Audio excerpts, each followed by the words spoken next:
Testing, testing. A 1, a 2, a 3.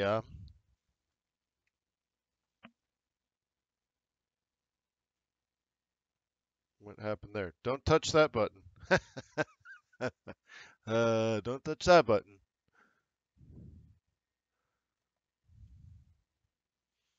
All right. Let me go find the chat now. Now the chat's gone. Um,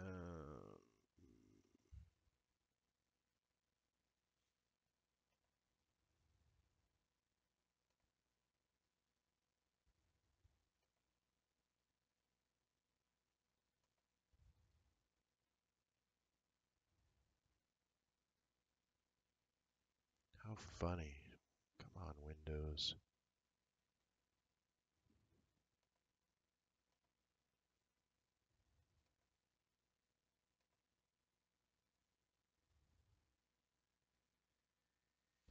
Hang on. I guess I got to open up the chat again. Hang on.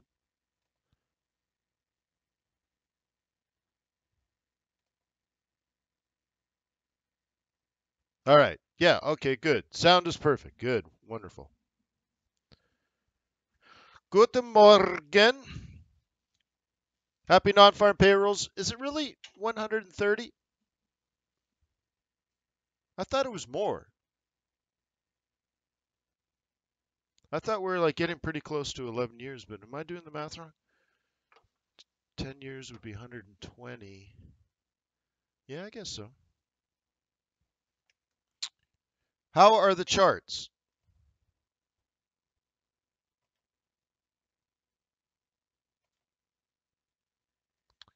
Oh, come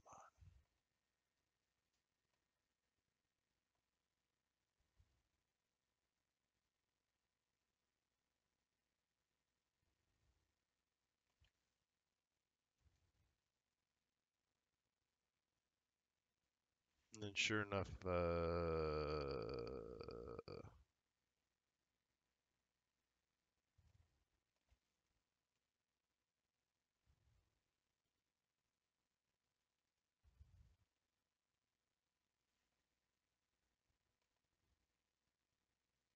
all right. So, anyways, I'm sorry for all that. Charts are great. Sounds great. All right. So here's the thing. I'm on my backup computer. I thought I was going to have my big machine up and running today, but there's still some issues, and I've been so busy I haven't even been able to work on them for the last few days. But sure enough, two of the two of the screens just don't light up, and whatever. Problems, problems, problems. So, anyways, I'm on my laptop. You should be able to see that okay. But I don't have things like my NFP disclaimer message and walkthrough and stuff. So we're going to have to do all that manually. How many people have been to a non-farm payrolls event with me before?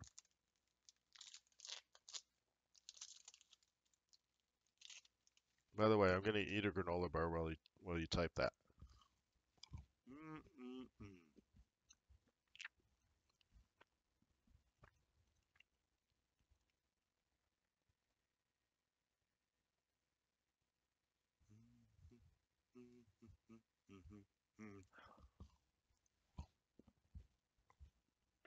There we go. All right, so there's about a 30-second delay. Wow. All right, well, we'll deal with that too. Well, then you already have seen the screen. You've already seen the PowerPoint warning disclaimer. Let me give you the nice detailed one since you can't visually see it. And I know the NFA would like you to see it, so I apologize to the NFA. Let me remind you that the purpose of this presentation is education. This is not an alert service. I'm not here to make trade recommendations. I will conduct technical and fundamental analysis, and I'll do so real time, pip by pip, candle by candle, with the overriding goal of helping you put together trade plans through this beautiful New York trading session. If you're trading along with me using a demo account, then regardless of whether your plans are successful or not, you will have an opportunity to learn. Trading and investing is risky, not appropriate for everyone. Your past performance, good or bad, is not necessarily indicative of future results. So, therefore, always stay small, stay humble, focus on the long term, and never risk money you cannot afford to lose. Okay. Mitch is eating too. Yeah, I got. It's funny. So like, this is a brand new Windows 10 machine. So I downloaded the software to run this webinar. Oh, you don't have C++ installed. So I installed that. Then it's like, oh, you don't have this other thing installed. All right, install that. And then honestly, it comes back. I go through the installation process a third time. Oh, you don't have this other thing installed. I'm like, well, what the hell? It's a brand new machine. Why doesn't it have this stuff installed? It's got Candy Crush. Why doesn't it have C++? Anyway, so let's see. Let's see what you see. All right, so you see me in the bottom right-hand corner. Hi. You see the Traders Way logo. Hi. So my name is Wayne McDonell. I am the Chief FX Market Strategist for TradersWay.com. I would like for you to enjoy this webinar today. I'm your guide, your coach, your mentor, your friend, your entertainer. But ultimately, even if we have fun and games or babble on or whatever ends up happening today, the reason I'm here is I want you to succeed. It will still take you blood, sweat, tears for years, but I want you to be on the right path for success. So I've been doing this particular webinar just shy of 11 years. Ask yourself, how long has retail Forex trading been around?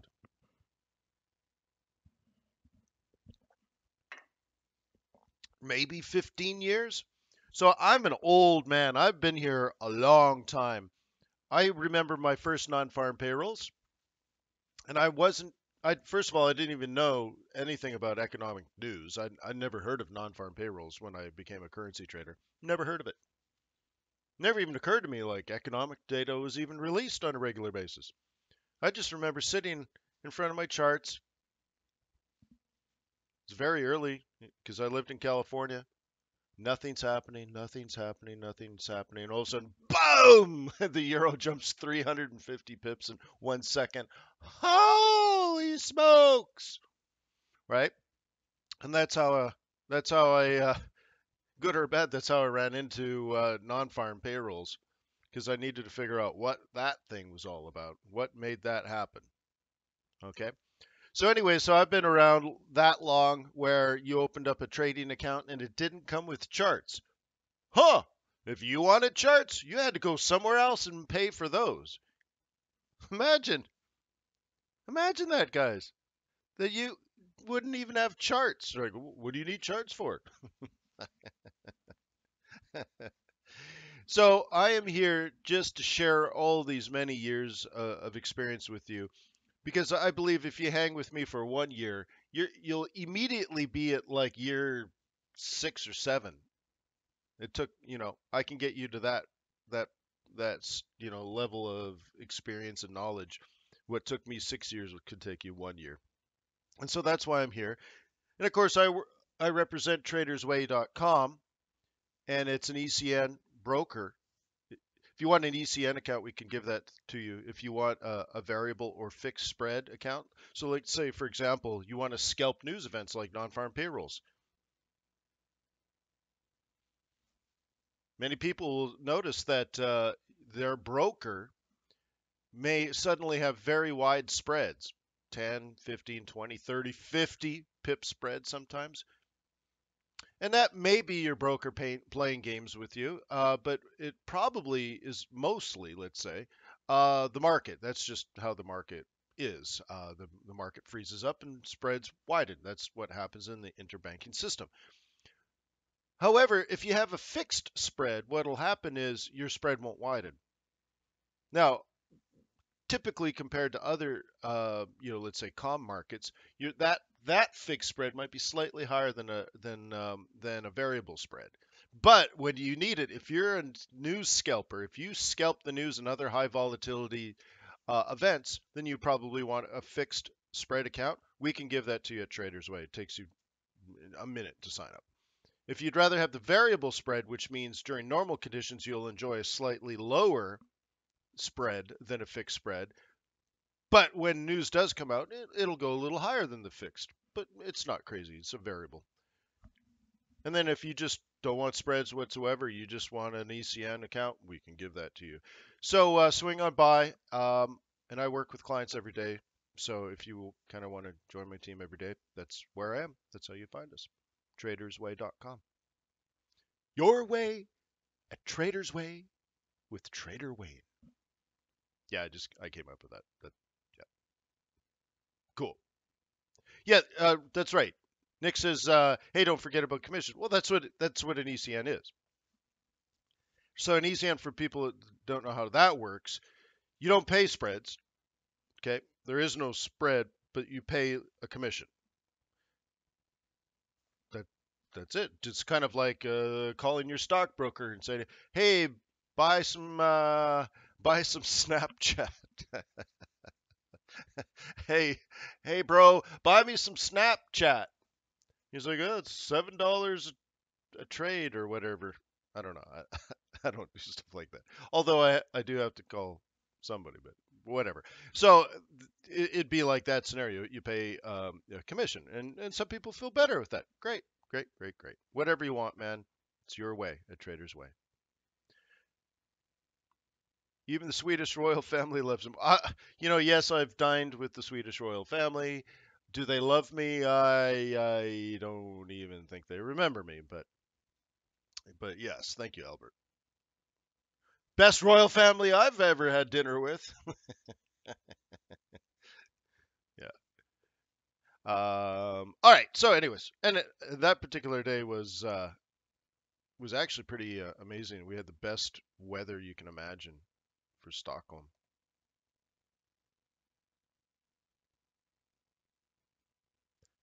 Oh, Mike on YouTube says trade away with Traders Way. Hey, yeah, yeah, that's cool. So, anyways, yeah, okay, so yeah, what are we talking about? Non-farm payrolls. We got non-farm payrolls coming up, and it's going to be hot to go. HOTTOGO, huh? That ADP. Did you see that ADP? Oy vey, huh? Hitting like 300. That's redonkulous, huh? 300. Yeah.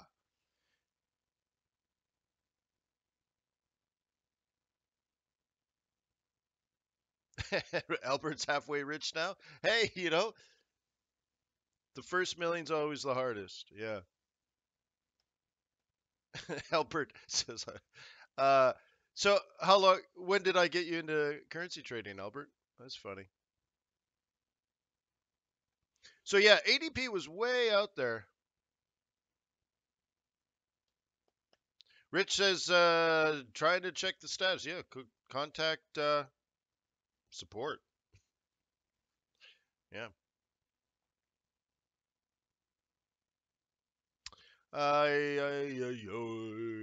Yeah, so non-farm payrolls could be ripper hot. The market's expecting ripper hot. And how about the little Philly Fed? Philly Fed. The silly Fed is what I meant to say. How about the silly Fed? Silly Fed Janet Yellen, who's going to get fired soon. Trump's going to fire her,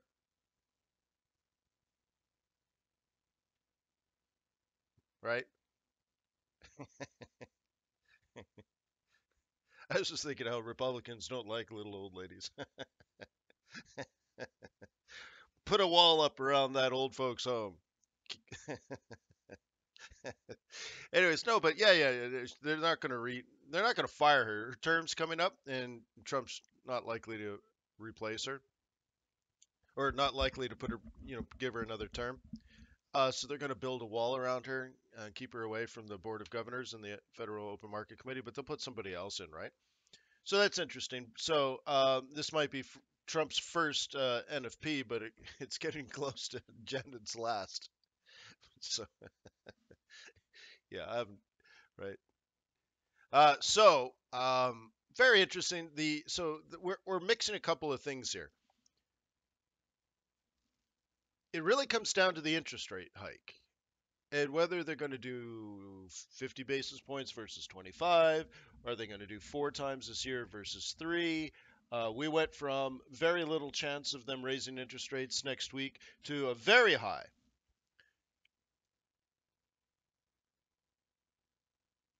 Hey, for the, you FX streeters, has anyone gone through the Fed funds futures market with you? Let me know if you want go through and just see how the market's pricing. Um, yeah, I might be stringing things too far along, so I don't know what you know, kind of thing. But the idea is the market is fairly certain that the Fed is a lot hawkish, a lot more hawkish than they thought earlier in the year. Okay. No, Ryan, it wasn't Reagan that made that mistake. Reagan had Paul Volcker. Paul Volcker. Um, what you're talking about is our conversation when I mentioned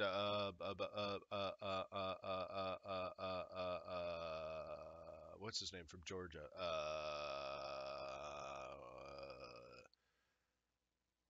What the heck is his name? Why am I pulling a blank on this one?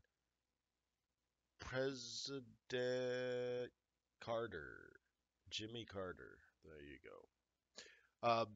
Carter put a chairman, in the seat when he was president, and the person he put in was not a central banker. Thought it would be good for America. And it was a horrible mistake, and it cost him the presidency. And then President Reagan, who replaced Carter, got lucky and put in Paul Volcker.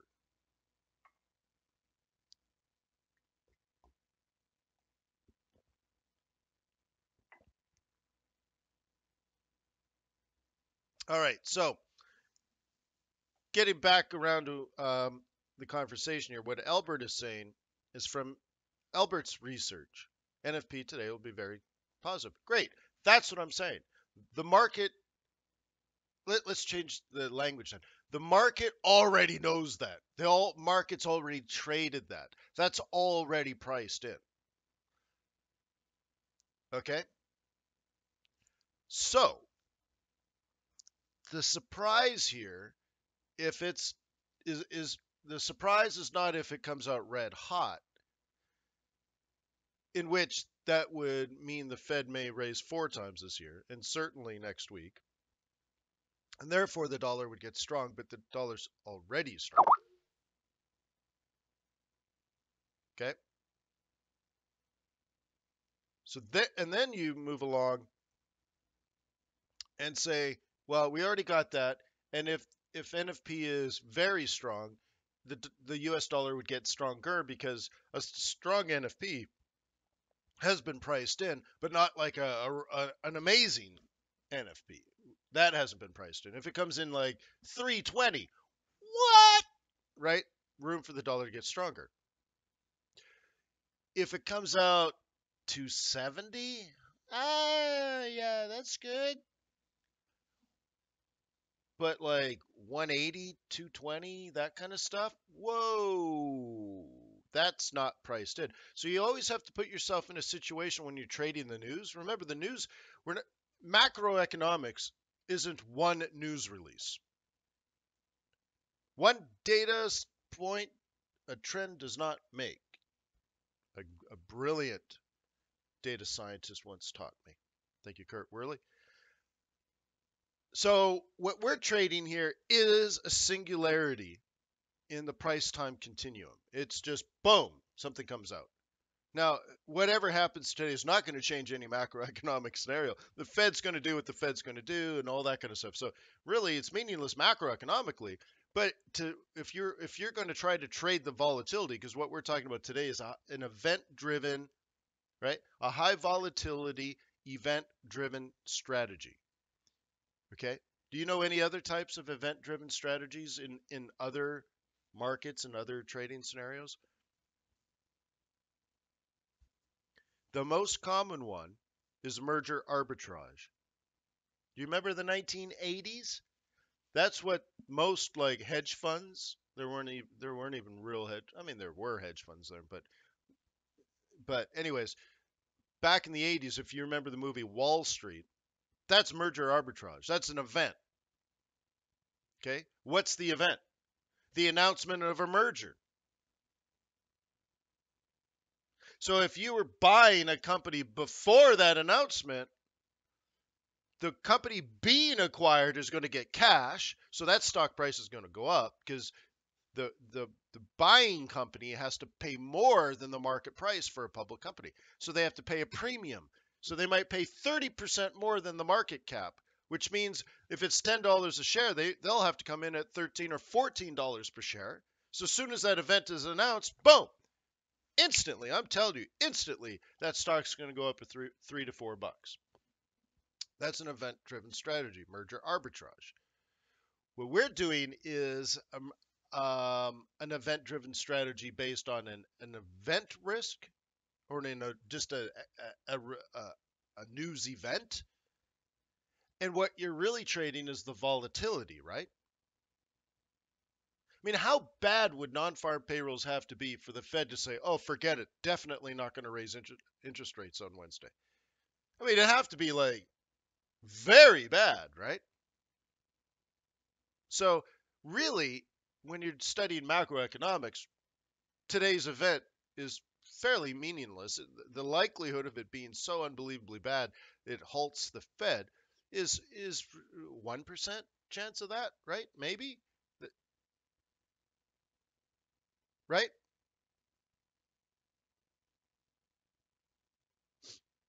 Okay. So all we're really trading then is the volatility. Okay. And therefore, if a good number comes out, that's not good. Why? Because a good number's already been priced in. Where were you like 3 days ago, right?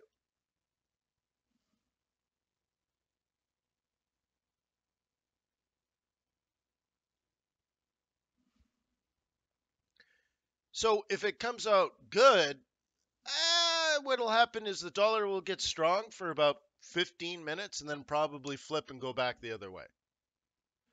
If it's very, very strong, then that hasn't been priced in, but a lot of it's been priced in. So if it's, 320, let's say, the dollar will stay strong for like an hour and then they'll cash out, right? If it comes out average or below average, that hasn't been priced in, not after that ADP, right? So therefore, you can get those saying, "Ooh, I don't know if I want to be long dollar anymore," because remember, the crowded trade is long dollar. That's the vulnerability is being long dollar because nobody's short the dollar, right? You get it? If you're trading the event-driven strategy, the macroeconomics of it isn't the play. The play is where the crowd is, and if they're on the wrong side, right? Think of it as a sailing ship, and everyone's on the right side. What happens to the sailing ship? Well, depending if you get enough people, the thing rolls over, and all of a sudden everybody's upside down, swimming for the shore, right? So I'm suggesting if everyone's on the right side, maybe you sit near the lifeboats. Maybe you should put your life jacket on. You're like, yeah, no, I'm totally confident. Yeah, no, I'm really enjoying this sailing. This is great, guys. Why is that guy putting his life vest on? Oh, don't worry about me. Okay.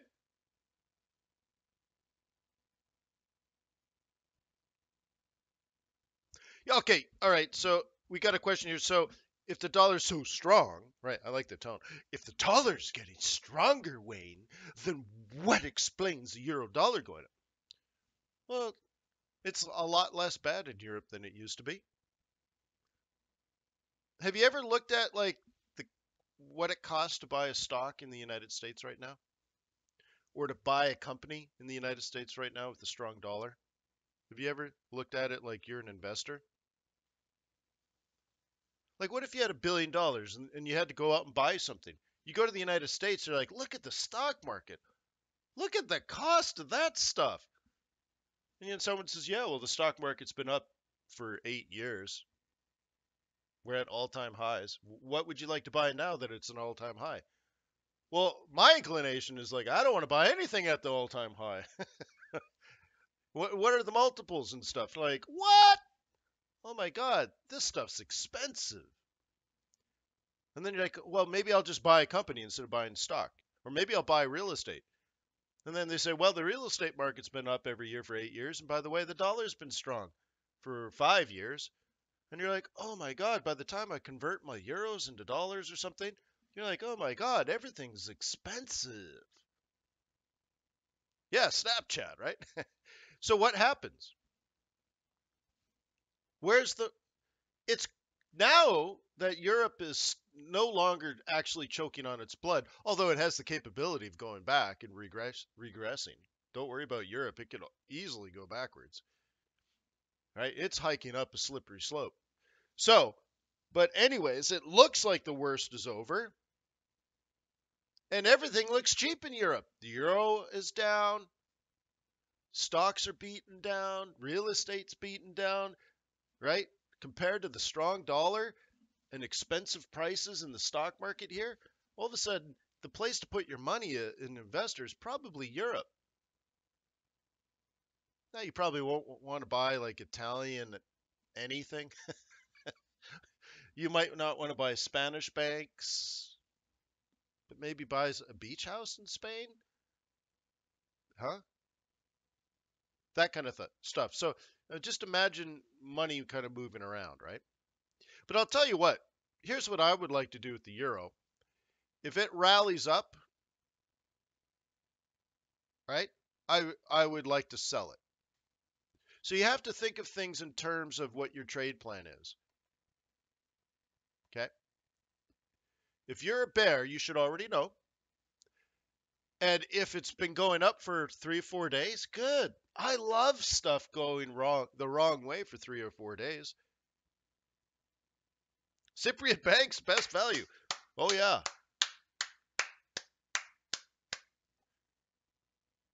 I know a actually a couple of millionaires in Cyprus, and they live really great lives. I don't know if they're huge investors into the bank, but in the banking system. I think they live a pretty good life. Huh? Do you think a millionaire can live a pretty good life in Cyprus?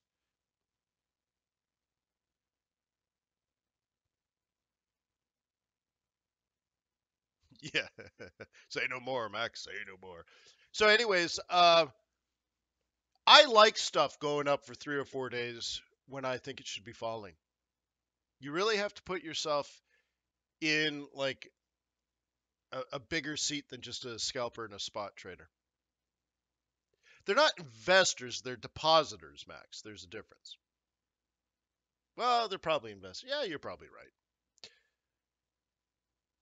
Anyways, so when you're when you pull yourself out of a 15-minute chart and you put yourself into a higher time frame like 1 hour, 4 hour daily, which isn't that big of a stretch, what happens is you look for these mispricings. If you want to be short euro dollar, then you actually want it to go up. Because you don't want to sell when it fell all the way down to 105, let's say. I'd much rather be selling it at 109, 1010, knowing that no one wants to go above 110. Okay, you see what I mean? So I would like the market to be afraid of non-farm payrolls. I would like the market to be afraid of the FOMC meeting next week. And the reason euro dollar goes up, let's say, for example, if it's not money flowing to Europe because it's just cheaper investing wise, then the other thing might also be true, right? Because it's not all A or all B. It's a combination of A and B that makes these things move, right? So some money might be flowing to Europe, right? But also traders may be getting out of the short to lock in profits or to just reduce their risk or to reduce their exposure to the risk. Okay? right? So euro dollar could be going up because people just want to get out of euro dollar short. And if you were hanging with me like a year ago, I think it might have been, we had this 700 pip move up on the euro dollar. And I proved to people week after week after week, nobody was buying the euro. It was people getting out of their euro dollar shorts because they realized the Fed wasn't as hawkish as they said they were. And too many people bet on the dollar strength move. And of course, everyone loves to sell the euro. The euro's a disaster. Just ask a European, right? So if euro dollar's going up, it may be the fantastic opportunity for a bear because you want to sell it high. You want to sell high, so therefore you want it to go up. And you know if other people want to sell it or have been selling it, they're most likely willing to sell it again, but not low. They don't want to sell low, they want to sell high. You see what I mean? So if it's mispriced for 3 or 4 days, fantastic. Now I need to find my resistance, and that's the easy part. Okay? Okay? You can see trade plans here. Wow, look at this one. How beautiful is that? So here's an example. What is this? Pound yen. Pound yen going up. You can see I said it would go up into resistance. Okay? Now this happens to be a monthly pivot, but I don't believe it was a monthly pivot then. But anyways, and then I'm projecting down to this area around 183. Look at that, bro. It actually did that. It was funny because this is my backup laptop, so it's not like I prepped this. So they're trade plans, right? So for example, if you were a bear on pound yen, do you understand a weekly M3, daily M4 is at a bare minimum a take profit zone for bulls?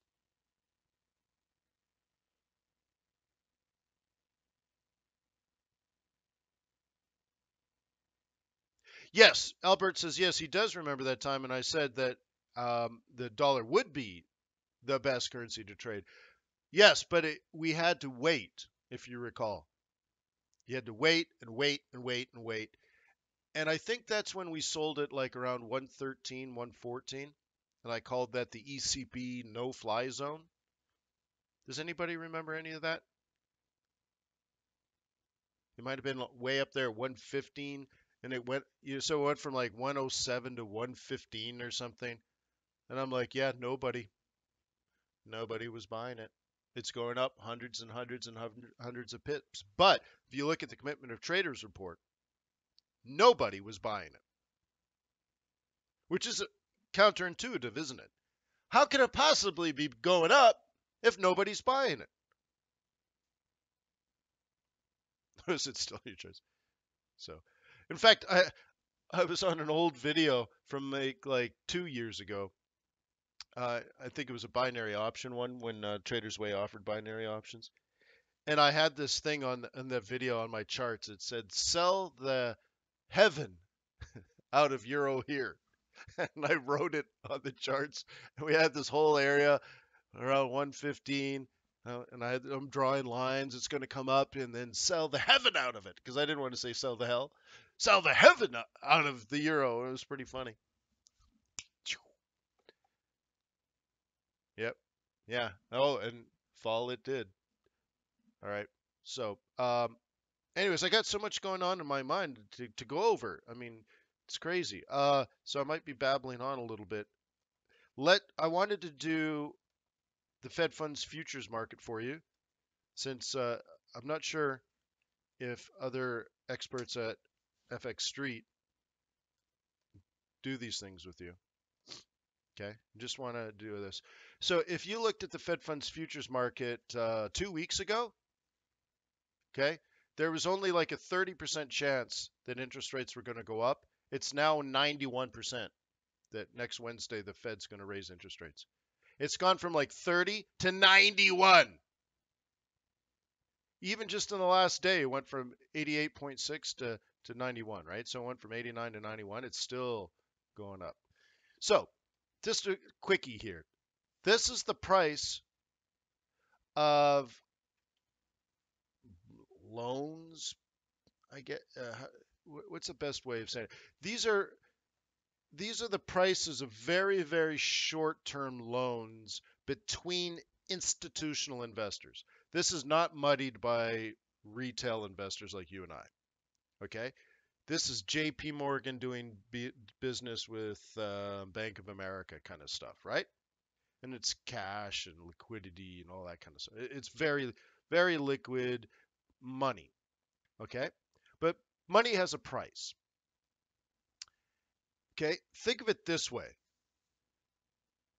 if if you bought a bond today that paid 5% coupon payment, okay, just any bond, you buy a bond and the coupon payment's 5%, and then the Fed raises interest rates a week later, so that a Treasury now pays more interest than it used to. So now, compared to the Treasury went up. Now imagine the Treasury was 5%. I know this makes no sense in our world, but Treasuries used to easily pay 5%. But let's say you're holding your bond, it's 5%. Now your bond is actually more risk than a Treasury, but okay, whatever. That's quality risk, right? Um, let's say the Treasury also paid 5%, but then the Fed raises interest rates and it pays 5.25%. Now your your corporate bond that you bought was basically a loan. You loaned money to the corporation, and you agreed on an interest rate that you're going to charge them. That's really cool. That's the thing I like about bonds. You're basically the banker. Cool. But the thing is, the deal you had with the corporation is less good relative to other opportunities. So if lending money to the government, which is risk free, is also 5%, uh-oh, now you're not getting paid for that extra risk on your bond. So you didn't actually do a very good job. But suddenly, if interest rates go up and treasuries now pay a higher return than yours, see, what happens is if you had to sell your bond, you just want to get rid of it and you want to sell your bond to somebody else, they are going to pay you less. So when interest rates are going to go up, bond prices are falling.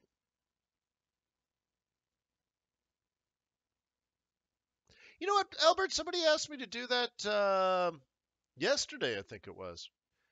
No, no, no, I don't. But I could, but I don't have time, man. I don't like selling you guys stuff either. I don't know. Anyways, so these things matter. This is now institutional investors trading things, trading like 30-day loans, if you will. 30-day, very, very short term. And it's only institutional investors. Okay.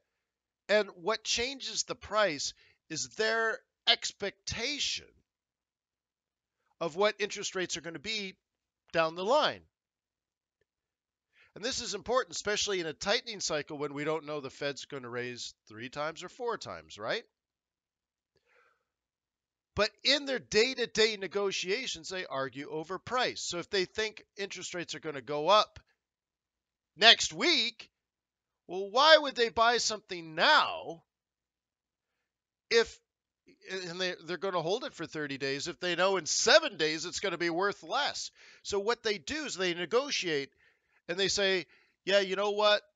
I think interest rates are going to go up next week, so you're going to have to give me a better deal on this bond if I buy it today. Do you understand that? That's these big sophisticated institutional investors talking to each other. And they're like, yeah. I'll lend you the money for 30 days, but bro, I know interest rates are going to go up next week, so you're going to have to come down in price. Because if interest rates are going to go up the next week, there will be other paper that'll pay higher returns, so you got to come down in price because that's what I expect to happen. So then this right? You see what I mean? So therefore, they negotiate a lower price based only on expectations. You don't like my bonds. What are you? So don't let me lose track of time here. So, anyways, this is the negotiations between institutional investors. And you can see the prices that they're negotiating with each other. And the thing that changes price is where they think interest rates are going to be. And then you look at the difference between this month and let's say that month, or this month and this month, or that month and this month, or this month and this month. You look at the differential between these contracts, and you can derive from that through reverse engineering what they think interest rates will be. So this is not a survey. Excuse me, bond trader. Do you think interest rates will go up? Because I don't like surveys. I don't like opinions. This is money, guys. This is trillions of dollars, right? Trillions of dollars being negotiated between institutional investors. It's not opinion, it's what they are negotiating based on their expectations. So check this out. Just in the last week or so, this has skyrocketed to 91%, and it was down like a 30 or 40. Now it's almost certain, according to these market players, these institutional smart money players, that the Fed's going to raise interest rates, and they've already negotiated this. This isn't an opinion. This is what they've negotiated with each other according to price. Okay? So if we get to 75 basis points, 75 to 100 in here, what they're saying is next month they're not going to raise interest rates in May, but it's 50-50 in June that we're going higher. You see what I mean?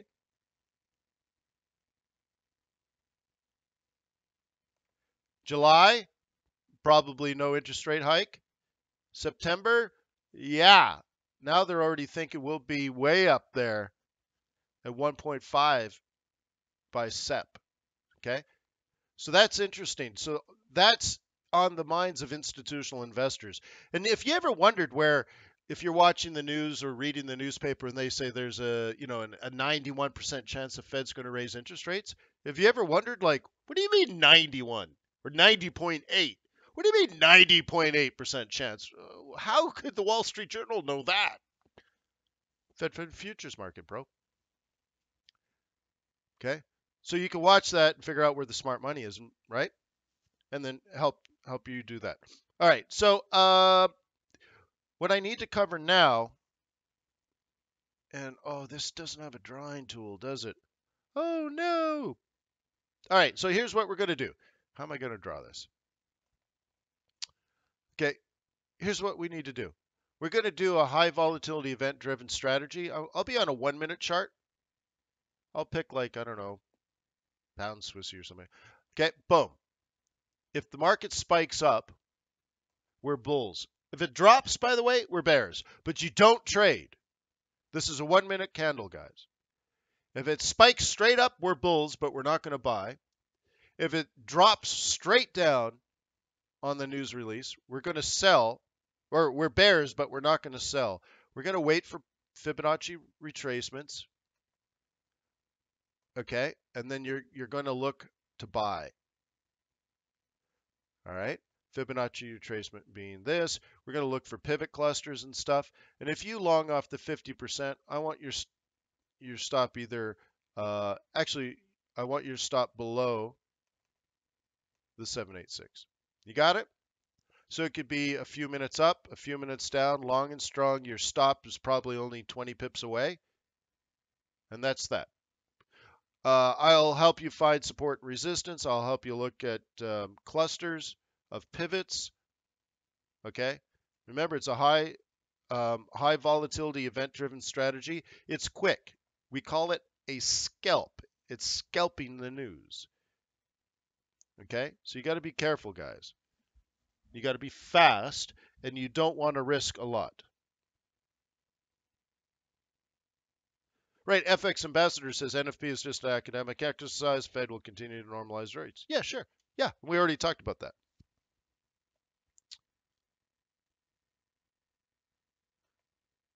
So I think we should do gold today and oil today as well. So maybe I'll just do it from here. I don't know what you want to trade or what you like to trade. USD CAD's good. This big X is where the end of the up move will likely occur. Look how fast we got there, and then look how quickly we stopped. It's nice to be in the know, yo. So I'll help you with that. You know, another one we might want to trade today is this one. Here's our trade plan from earlier. I know, right? Look at this. Down, up. Cool. Now, the target is actually 116, so we have 50 pips to go for the target.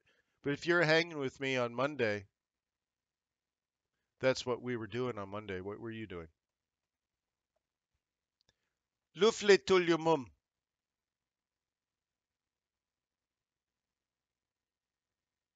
Okay. You should be long around 1350 on our way to 16.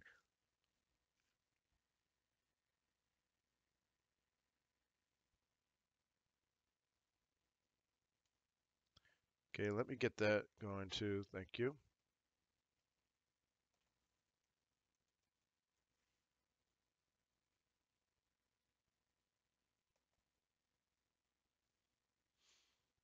Yeah, maybe we'll do this one. This one is an interesting one because it's got yen on it as well. This is a 24-hour live broadcast test channel from the Trade the News broadcast network.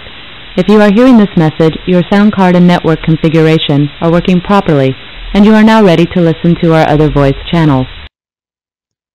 Could you guys hear that? I don't know if you can. Oh, what did. Windows, Windows, Windows. Yes. Why would I want all my screens to go away? Gee whiz.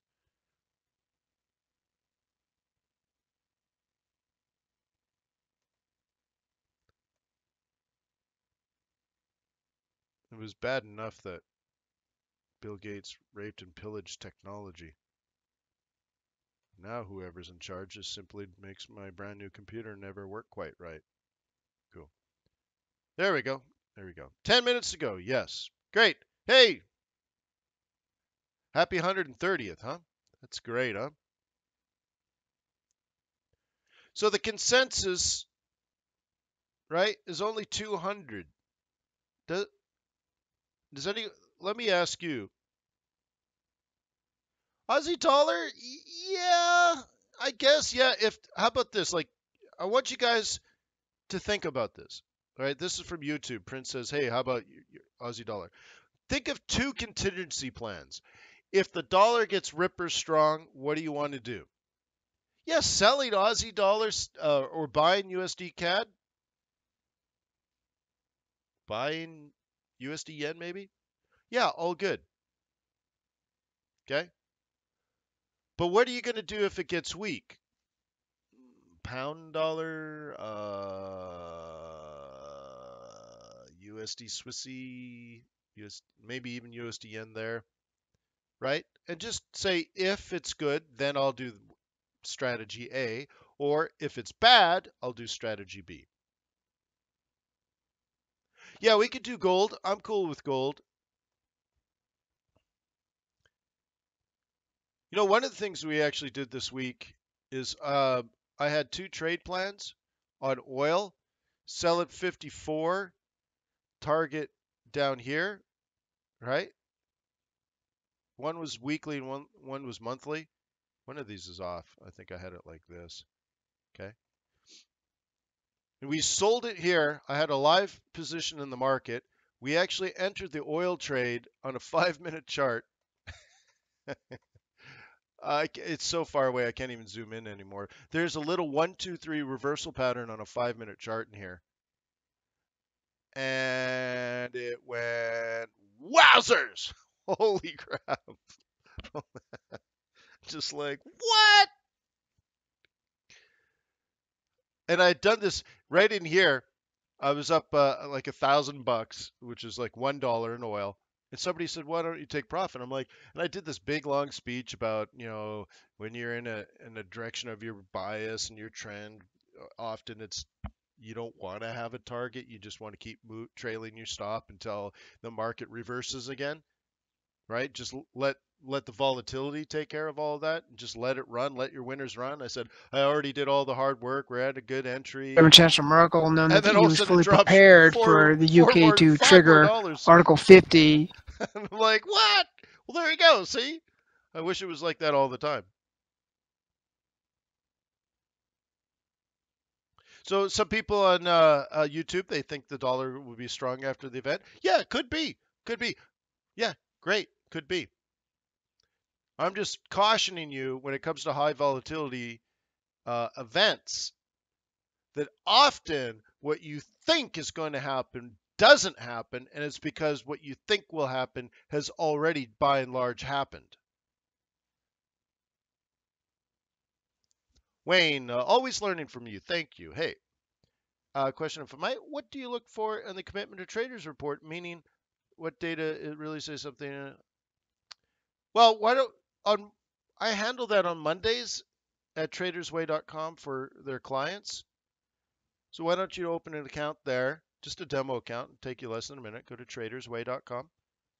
And then from your back office, you can attend my live webinar on Monday and ask me then, and I'll take you through the commitment of traders report, and I'll show you. Is that fair?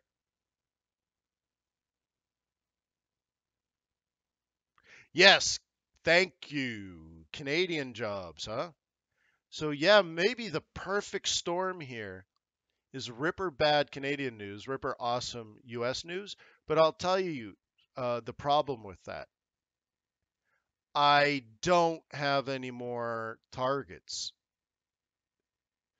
See, on the first of the month, the projected aggressive high was 135.30.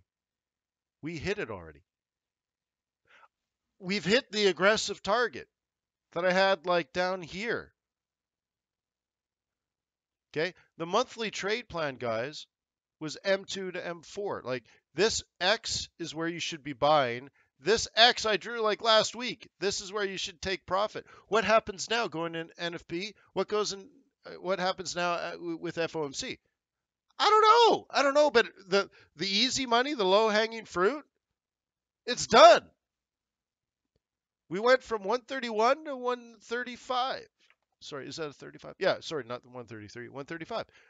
We made our easy 400 pips. We're done. What happens next? I don't know. I don't know. It looks in normal market conditions, it looks like it should come down. But NFP ain't normal, is what my mama told me. Boy, NFP ain't normal, right? And then there's the FOMC, same sort of thing, right? So I'm giving you the raw, honest truth. I have no idea what's going to happen now. And if it takes off, there's nothing technically really out there to guide me, which means unusual amounts of risk, because Forex is always risky, but I have tools to like mitigate risk or at least to measure risk so I can make risk decisions on how to manage this risk. But when you run out of tools or you're in a weird situation where you can't measure risk, I think the best thing is just not do it, right? So just be careful. The obvious trade is done. Remember, this also means that oil's falling. Well, I killed oil. I crushed oil this week. Crushed it. Yet US dollar versus CAD already had that predicted last week. So whatever. So I'll try to I got gold down here, guys. I'm a bear on gold if you know, right? This was actually a counter trend trade for the month. My target for gold this month was 1188, but I had that goal at 1255. At 1255 my target was 1188.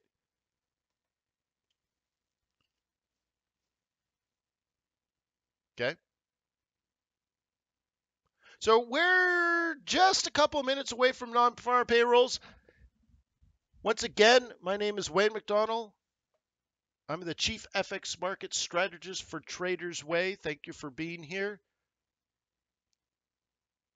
And if you open up an account at tradersway.com, even a demo account, I can work with you every single day, help you out. I don't tell you what to do, but I'll help you become a better trader. That's my promise. And the fee for that is zero. Zip, zilch, nada. So swing on by tradersway.com, huh?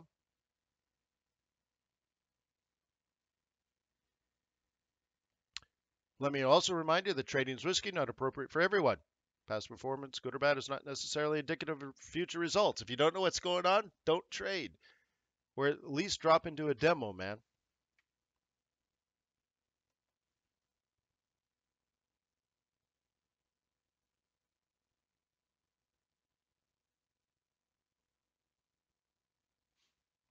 Minute now to the data. 1 minute. February unemployment expected at 4.7%. Can you hear the guy payrolls talking right expected now? at 200,000. Let's get the Canada I don't think so. unemployment data at the same time. So I'll try to pick out something that's moving and we'll drop into it. Look at Beast kicking off the roll reversal. Oh my gosh. Look at the pivot cluster. Great trade right there. I wouldn't do it this time of day though. No. Oh, do you hear the tradethenews.com? Okay. Here we go. Any second now. I'm going to blurt it out. The payroll data in just a few seconds. Here we go. Thank you, tradethenews.com.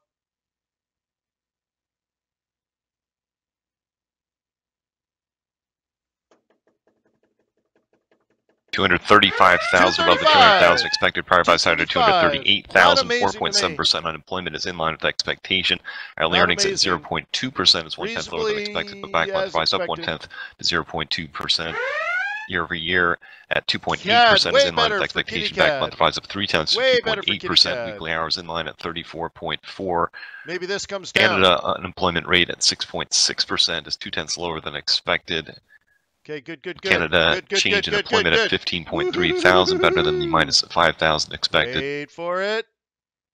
Underemployment rate in the U.S. 9.2%, dropping 0.2 from the prior. Labor force participation up 0.1% at 63.0%. It's thinking. Is that the line? Is that the line in the sand? I guess we'll do it this way. More on the U.S. data. Private payrolls at 227,000, above the 215,000 expectation, but back-month rise down to 221,000, 237,000. Manufacturing payrolls up 28,000, better than the 10,000 expected. Prior rise up to 11,000 from 5,000. Okay. And then you want to change your point of view from time to time. And then there'll be a second cycle if this... Initial reaction to the jobs report with equity futures consolidating gains up just shy of 0.5% in the S&P minis. NASDAQ 100 futures also at the top of the day's range, up about 20 handles. We saw a slight move lower in bond yields initially, but recovering most of that. 10-year holding just below 2.6%, 2.59%. Nice roll reversal here, guys. See? And again, a bit of a mixed bag. Non-farm payrolls did beat. The back month, though, was revised lower and did not beat to the same degree that API figures did. We did see the expected jump up in hourly earnings to 2.8%. And we saw the back month revised higher by 0.3 to 2.8%, but average hourly earnings did miss expectations at 0.2% this month, but the back month was revised higher. Yeah, it feels like it doesn't feel awesome. How about that? It doesn't feel awesome. The report was okay, but I think we already had okay priced in.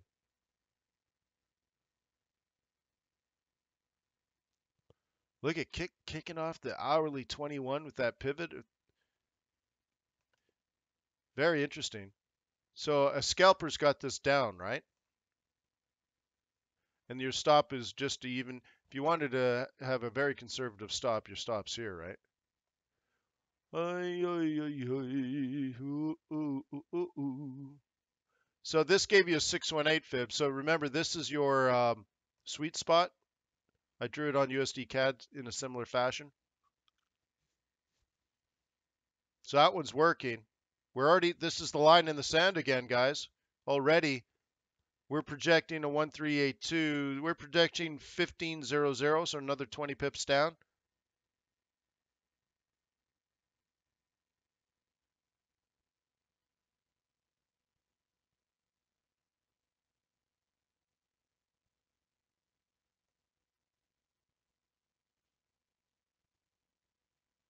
Yeah, you guys are like, maybe you've forgotten already what we talked about 15 minutes ago or a half an hour ago. The dollar strength is already priced in, so if it comes in average as expected, which I think it did, that trade was made 3-4 days ago. So people are taking profit. Buy the rumor, sell the fact, right? So anyway, so we got that going on. That's looking good. Look at our kitty cat. Ay, ay, ay, ay. Okay. Didn't quite give the pullback we're hoping for. Well, that's what happens. Guess I could have done it this way. Even then, not quite. Yeah, even then, no matter how I measure it. Because sometimes what I do is I take the announcement candle. This one I took from here. I don't know. It shouldn't matter either way. Okay. And now what I think it'll do is I think it'll come back. Because remember, this changes nothing. Remember that whole conversation? This actually changes nothing. So what could happen is that this heads down to a good place in which dollar bulls would like to buy it back. Because the Fed's still raising interest rates next week. You get it? I mean, we did talk about it. I did say it in English. So people are going to want to get out and then get back in. Yeah, B says this is gambling. Yeah, this isn't the way to make a fortune. This is a way to lose a fortune.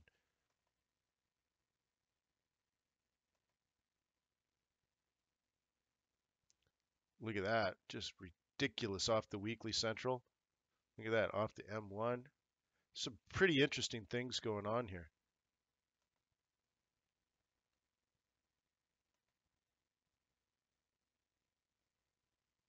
So last week, we had this coming back to the weekly central.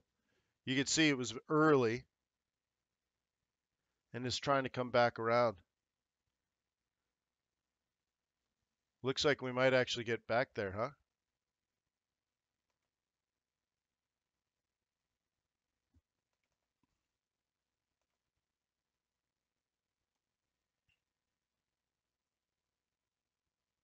How interesting.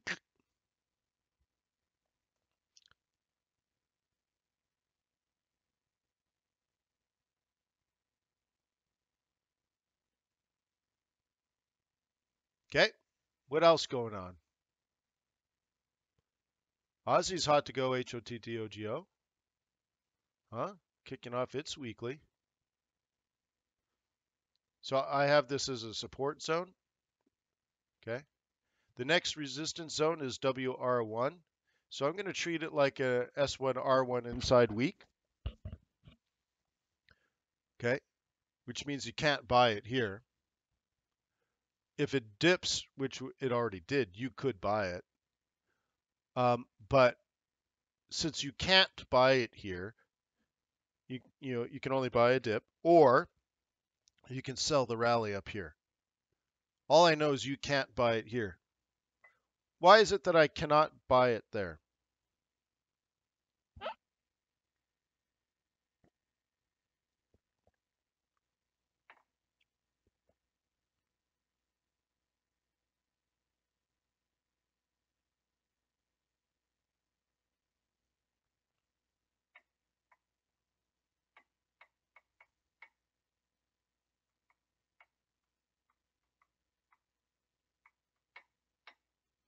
Hello? Yeah, well, we're at resistance. Ryan says we're in bear country. Well, yes and no. It's just more like it is resistance. I think the bears are up here. But if you are a disciplined trader, then all of this is straightforward, elementary decisions. If you're a bull and you only buy at support, you know that that's not support. Therefore, you cannot buy it. You see? That's it. It's like a definitional thing. Is that support? No. Then you can't buy it. Yeah, B. And that is not anything you've ever received from me ever, right?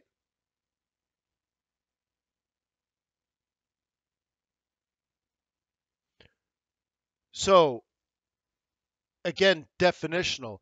If you're a bull and you only buy at support, this is not support, therefore you cannot buy it. If you're a bear, yeah, you could sell it at 87. It's a psych level if you see it roll over, right? You see we're at 87 right now? Yeah, I don't quite see the visual resistance. I don't really have weekly pivots going there. Maybe there's a monthly pivot, but that's not really a great sell zone either. The sell zone's up here, okay? Which I've had for weeks, by the way. You know, right? Look, it just goes all the way back here. So you sell it in this yellow zone or you buy it in this other yellow zone. Where are the other trades? I don't really see them. I mean, you can because we're at a psych level and we have some resistance there. If you were a bear, you could be on this 1 minute chart right now looking for something bearish. How about a 5A cross down? See?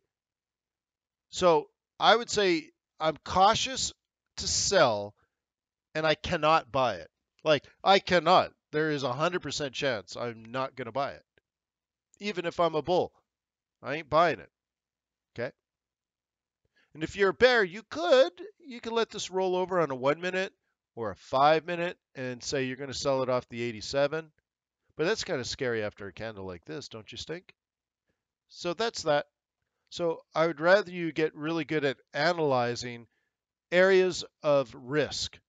Risk for your bias, let's say, but also risk for other people's bias, where you know where they want to get in, you know where they want to get out.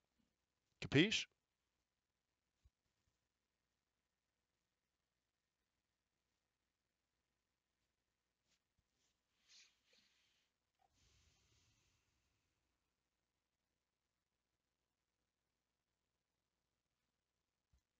Just reading some of the data here.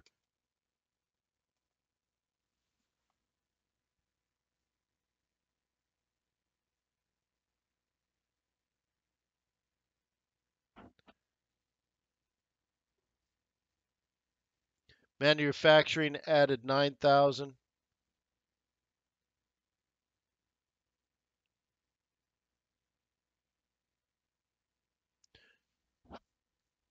Well, I'm hearing, or I'm seeing that actually last month it was revised higher. But I thought the Trade the News guy said the opposite. So it went from, last month went from 227 to 238. I guess it was the private stuff that he was talking about.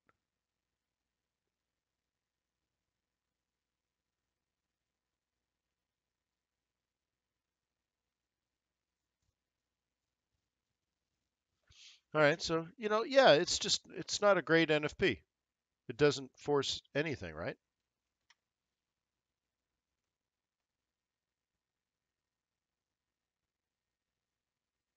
Let's go back to this one. So I think we've hit the conservative target, right? So now what do you want to do? Well, I think you should look for pivot clusters and psych levels. Oh, wait, here's one. Sorry.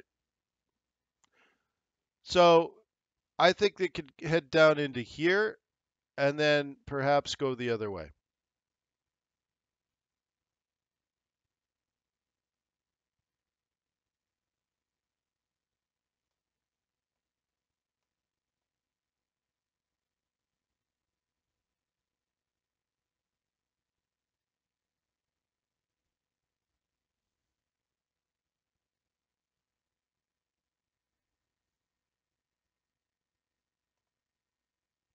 Beauty, right? So do you want to complicate this even more then? Let's do it like this. And then let's do this.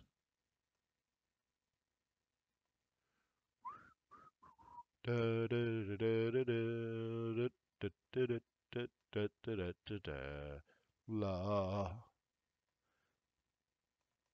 What do you think of it? What do you think?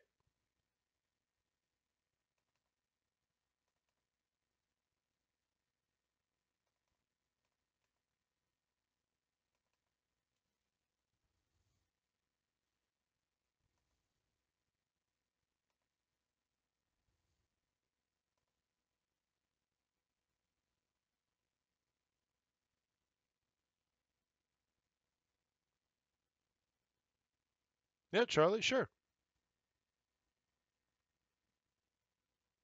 Swing on by, Charlie, tradersway.com.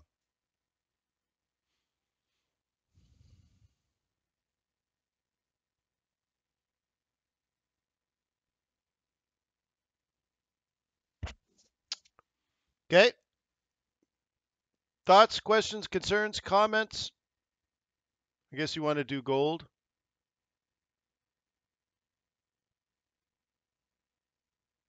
Or do you want to talk oil? A couple of people said oil.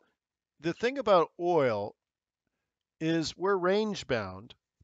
So what I've been saying for so long is I don't think it's going to fall. And I don't think it's going to rise. Now, there's a degree to that, obviously, right? But, you know, we just crossed back above 50 and we were down in the 40s here.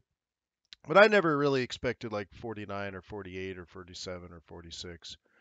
As you can see, my trade plan was, you know, get out around 50, 51. Okay. So I think we're going to work our way back up into here. But the oil rally shouldn't start until after June.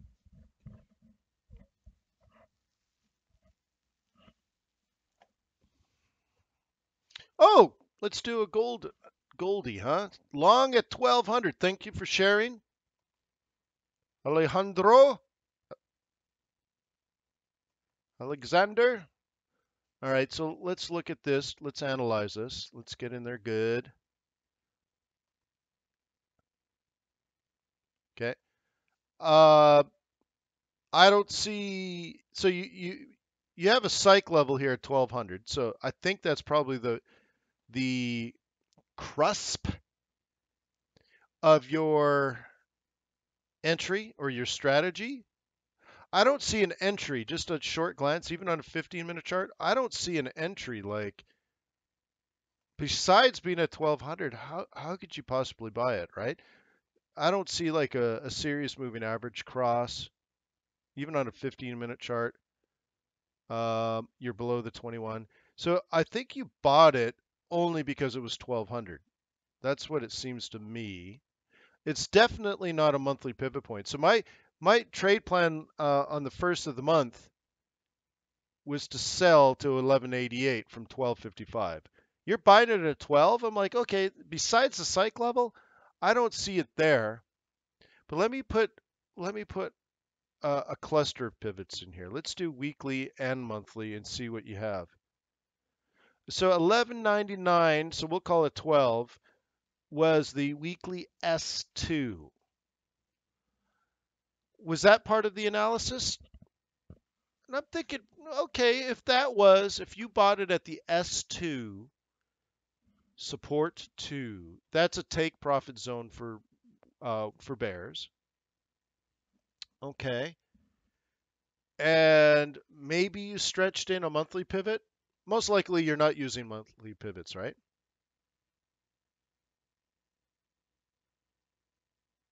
Yeah, well, the daily pivots. All right. Well, yeah. I mean, you can fit those dailies in anywhere you want, but yeah, okay, that's fine. Dailies are fine.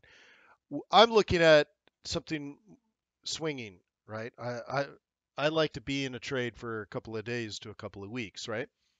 And so, yeah, I'm sure you can get the dailies to fit in all of this as well.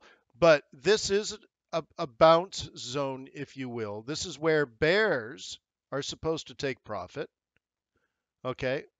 Short, like weekly bears. Monthly bears are supposed to take profit here.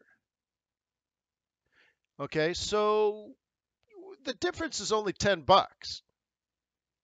So if your stop is more than 10 bucks, then that's cool, right? The next one is way down there, 1170, and that just doesn't feel, that feels too far, right? Right? And you'll also notice that this trade started last week at M3. The target is M1, so we're not expected to hit S2. If S2 is the target, we would have the high of the week would be the central pivot, but that's not the high of the week, the high of the month. Okay, that's the high of the week. The high of the month is M3, so M3 predicts M1.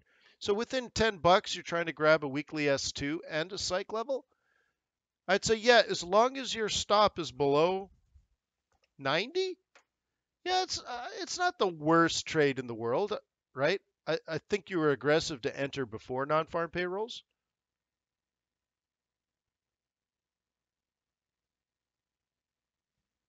Okay.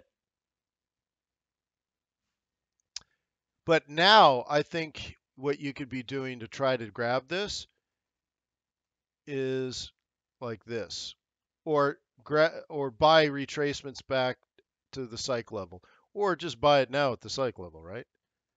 Okay. After the fact is, in this case, is better. You can't see that, so I'm going to draw this. So yeah, I'd rather you be buying it now on the breakout pullback scenario than be buying it here before the major event risk of the week. Okay, Alexander? So you bought on Tuesday, and that just feels very dangerous to me. It feels like you just bought it because it's 12. But if you said to me, well, but it's also the weekly S2, okay, and it's pretty close to the monthly target, I'm like, okay, but it could go down to that monthly target, which means you're just throwing away the 10 bucks, right? So I'd rather you get down into this zone, right? Let's just call this, let me back out again. Let's just call the area between 0, 0, and 90. Let's just call this your buying zone. And now when price is near your buying zone, you start looking for reversal patterns. What it could be like a higher low, for example. So look at this. Lower low, lower high, lower low, lower high, lower low, lower high, lower low, lower high, lower low, lower high, higher low, higher high, higher low. What? You see how this is what should wake up the sleeping giant. I don't see how you got into this. Lower low, lower high, lower low, lower high. Like somewhere in here you said, oh, that looks good to me. I don't see it. I don't see that. Okay? So you could have waited until after the event risk, and then after the breakout, I tend to look for retracements. So you can do it this way if you want. I'd rather you buy it now at 1200 than over here at 1200. Your stop's going to be the same place, but do you understand what you've done by being patient and disciplined? You're getting the same price, you're getting the same expectations, but you're lowering your risk. It's the same trade, except my trade would have lower risk than your trade. Okay?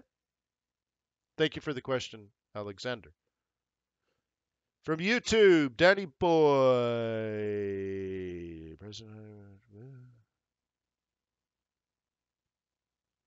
Oh, Danny B. CME is price. Okay.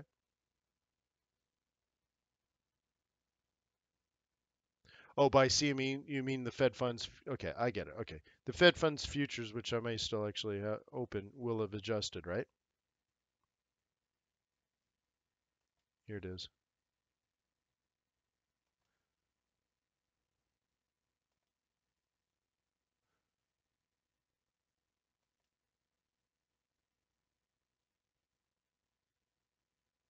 See that? Thanks for pointing that out, by the way. Danny B on YouTube. We went from 90.8 to 93. What the market is saying is that there's a 93% chance the Fed's going to raise interest rates.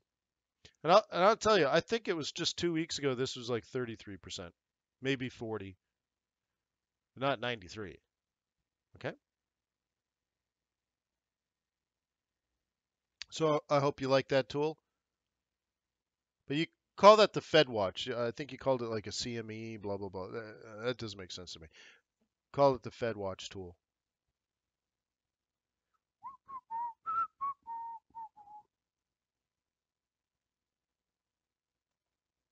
Okay?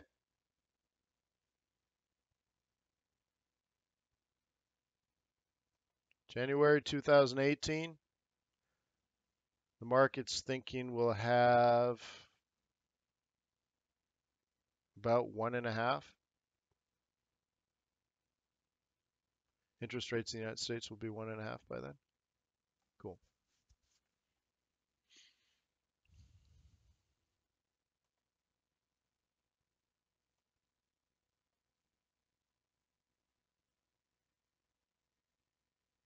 So what would be the reason for the Fed not to raise interest rates? They don't want to. Remember, they're not pricing the Fed funds futures, right? Institutional traders are pricing. They could be wrong. Fed could do whatever they want. The Fed doesn't know what they want.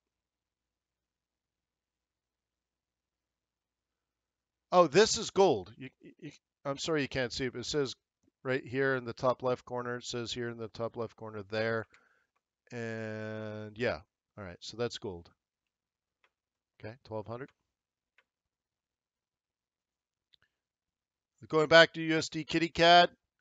Not quite there yet. Getting close. Okay. So I think what will happen is I think the dollar is going to gain its ground back. Okay?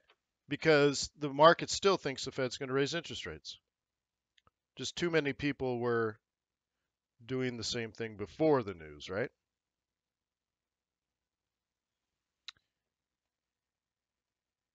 So oil heading back up above 50. That could be interesting, guys. Honestly, because the upside here is 55. And if you buy one standard contract, it's $1,000 per dollar. So, you know, if you're heading to the top of the range again, and by the way, we sold it at 54. So if you're going to take it from 50 and the upside is as high as 55 or 56, you know, that's a lot of money. Okay.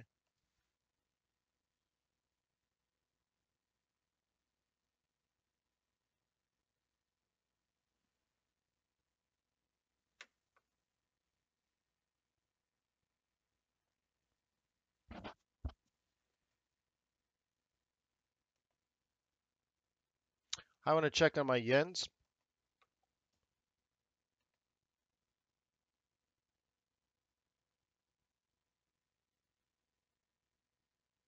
No, it wasn't a stock. It was a currency.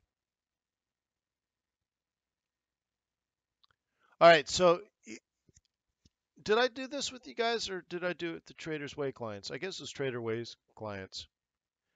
The idea monthly was this currency pair had fallen all the way even below the pivots.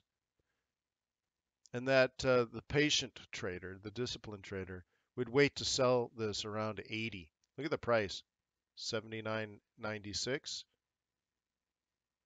Okay, and we're approaching the sell zone. So here's what happens: amateur traders look, all they see is this, and they just keep buying, keep buying, keep buying, keep buying. And yet, what they don't understand is the higher it goes, the more likely it's going to fall. We have the psych level, we have a monthly pivot, but really this is it, I think, in here. If this gets, you know, even 80.5, yeah, 80.5. I mean, so I'm going to let this go up for a while, but I'll probably sell it. Isn't that cool, guys? Oh, Henley, you're reading the Jurgen books? That's cool. That's a lot of reading.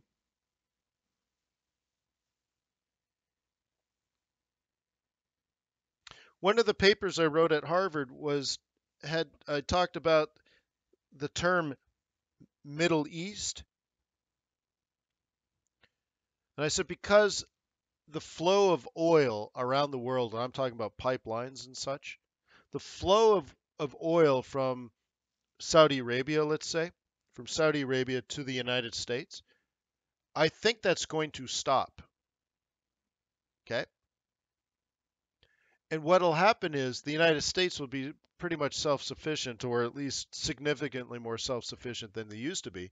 So a lot of that oil that used to flow to the United States will need to go somewhere else. Okay? So the terminology, the Middle East, needs to change from a perspective point of view. Where is the oil that used to flow from Saudi Arabia to the United States? Where is that going to go? Who needs the oil, the Saudi oil? Who needs it if the United States isn't going to buy it? Who's going to buy it?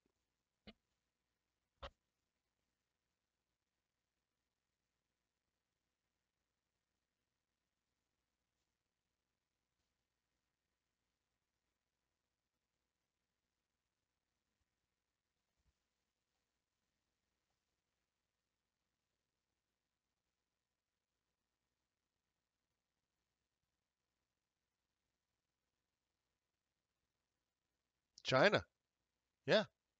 So in my paper, and by the way, Daniel Jurgen, he wrote The Quest and the Prize, which has to do with the history of the oil industry. That's why we're talking about this. So anyways, so I wrote this Harvard paper about the pipelines need to be turned around and they need to flow towards China, and the shipping lanes um, are going to, instead of going through um, the Red Sea and then up into Europe and or around it all the way to the United States. I think the oil's going to go the other way, and instead of going west, it's going to go east, right? So everything's going to turn around. The pipelines are going to need to be turned or rebuilt, and the ships are going to head south and turn left instead of turning right. So inevitably, what I suggested is the Middle East will be renamed the Far West, because according to China, from China's point of view, all the oil will be Far West.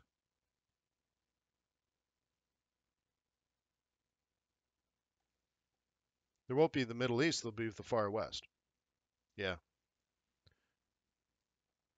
And I wish I had a drawing tool, but I don't have a drawing tool in this PC. So, but I would draw it like, if this was the Middle East, the oil used to go around like this, but now they're gonna pull the oil out and go this way.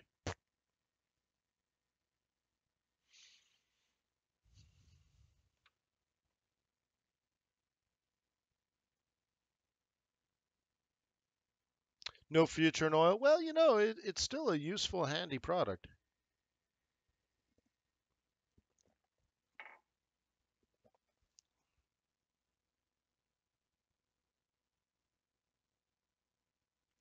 Will I publish my papers? No, because I'm an idiot. I mean, they're college papers. They're not research papers. So I'm just, you know, maybe you've forgotten what college is like, but I'll give you a typical week. Read 1,000 pages. And by the way, you think I'm joking, right? No, I'm not joking. Read 1,000 pages and then write a 9-page paper about what you read. And of course, you need to have interesting, unique ideas, right? Not just bang out a paper. So they're not good papers. Let me be frank, right? They're paper. Now I got a 99.7%, right? So I got an A plus in the class. It was hard work. Oh my gosh, it was ridiculous amounts of work. It was stupid. The amount of work was stupid. I got an A plus, but I worked hard for it. So it's just like, Well, it doesn't have to be tongue in cheek. I mean, if it's in my brain, I could do the research and publish like some journal. But I'm here with you instead. Academia doesn't pay enough.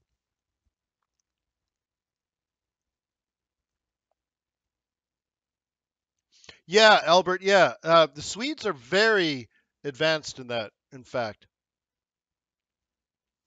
and one of the things that Sweden is doing, or let's say Norway.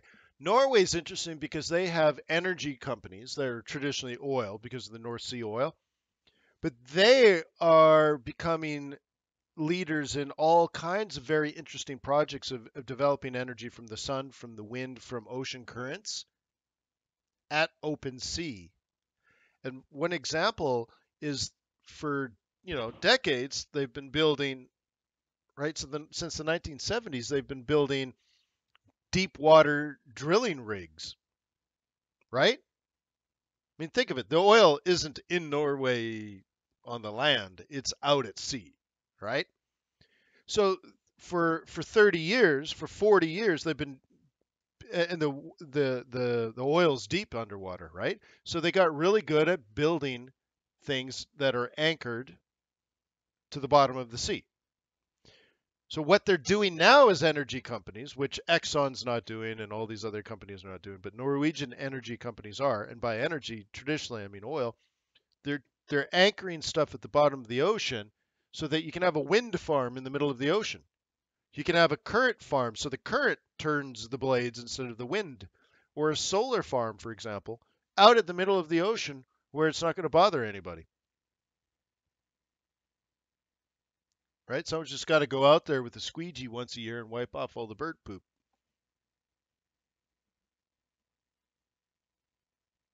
Do you think oil will soon turn around and head back to over $100 a barrel? Absolutely not. Okay? Absolutely not.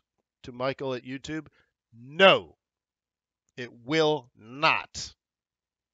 Okay?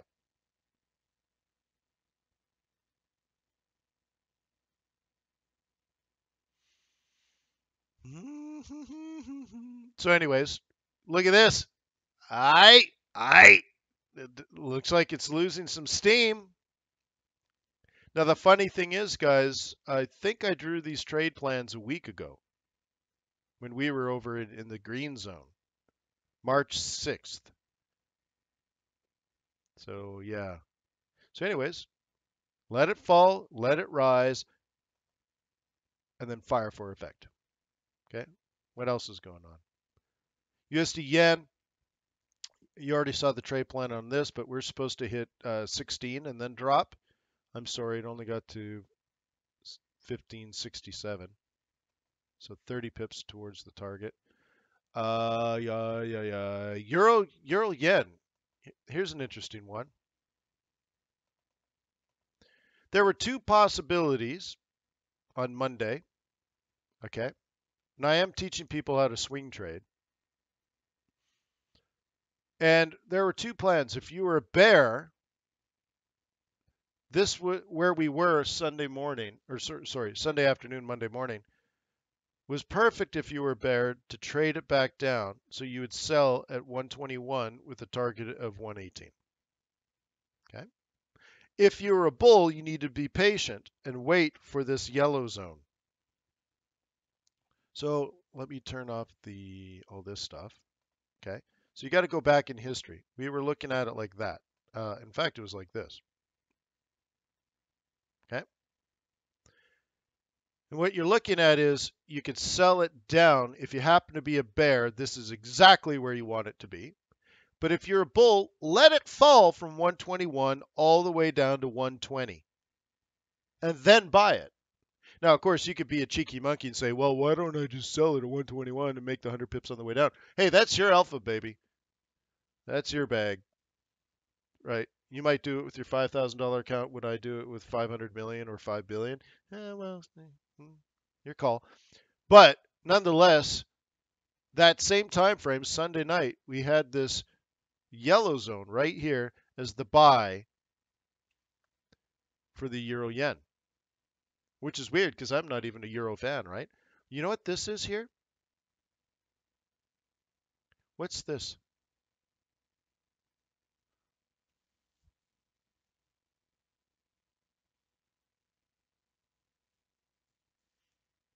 All right, David from YouTube is asking, why is the euro bullish at the moment? I think you skipped the entire first hour of the webinar because I've already talked about that. So I don't feel comfortable answering your question if you weren't here, because hundreds of other people were here. Okay. Anybody know what this is? That's the monthly trade plan. According to our monthly swing trade, our yellow buy zone is here, right? And we're supposed to be way up here on our way to 123 and higher. Okay? So this is the monthly trade up. And then this little yellow zone here, which I've squeezed out the data to the right, right? This is where we were Sunday, this Sunday. At 5 p.m., that's where the market's open for me. I held a webinar for my swing trading class, and we said, well, if you're still bullish on the monthly trade plan, this is where you buy. Not here. So think about the patience and discipline. Let it fall 100 pips and then buy it. What? And an amateur would say, what are you talking about? It just fell 100 pips. Sell. Sell low. Pray it goes lower. Wait for it to get to support and then sell it, right? But what does a patient, disciplined trader say? It's way overpriced up here. Okay? And it needs to fall into support, and then I'll consider buying it. It's a different mindset altogether. Let it fall 100 pips, and then maybe I buy it. I'm bullish, just not today, not at that price. I'm bullish, but at 121, mama didn't raise no fool, right? So where do you buy it? Well, how about 120 to 119.50? Okay, check it out now.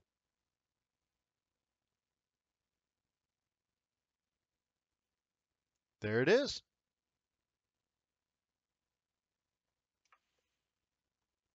Hallelujah. Right?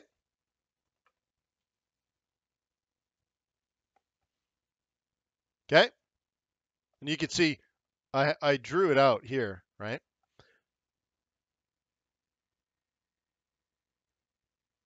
And look what happens. Should you get long in this time frame? These are 4-hour candles, by the way. But is there opportunity to get long in there on a 1-hour chart or a 15-minute chart?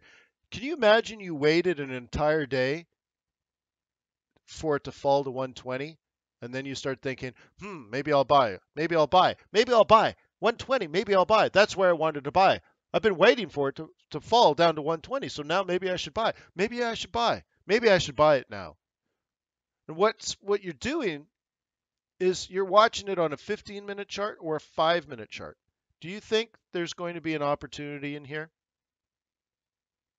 You know you want to buy it somewhere between 120 and 119.50. It's factual. Okay, it's factual. And again, we said that up here, not after the fact. We said it a day and a half before it occurred, and it just fits right into the theories. That's just how I swing trade, right? That's just it. So now what?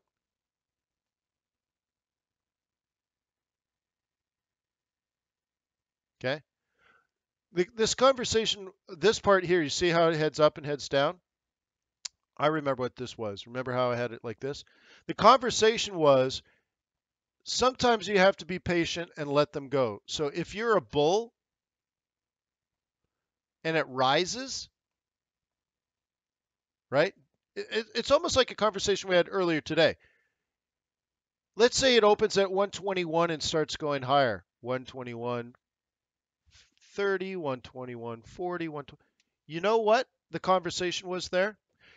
You're supposed to be a bull because that's the weekly trade plan. We're supposed to be on our way to 123. Okay?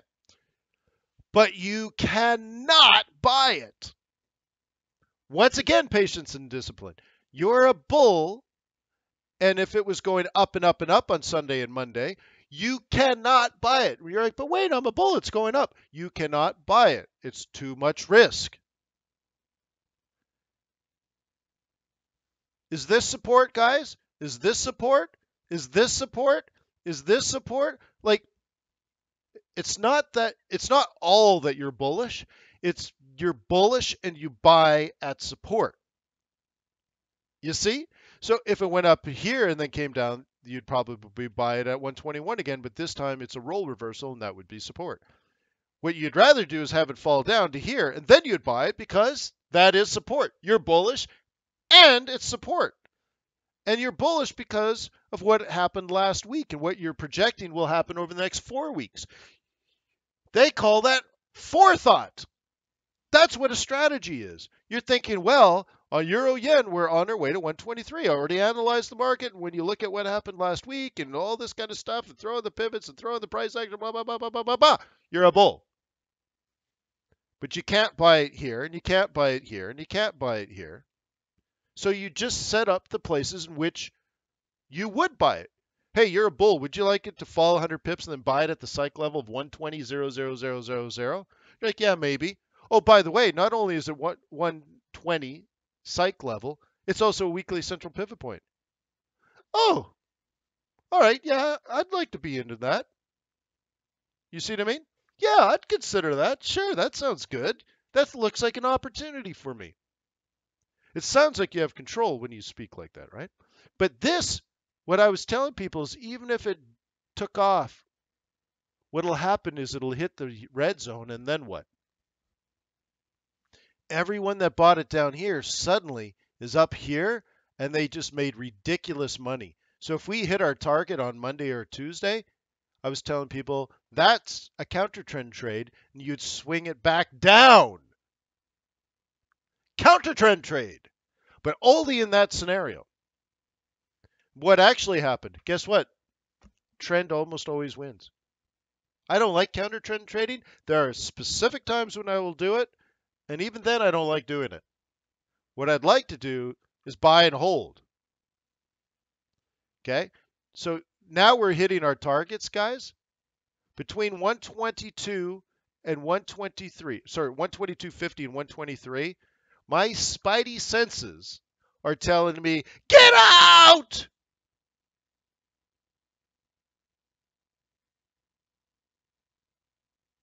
How about yours?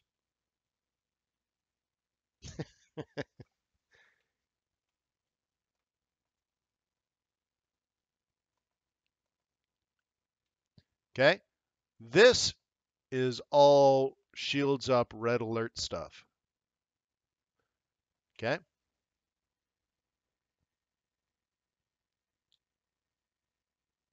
Is that helpful, guys, or do you have more questions?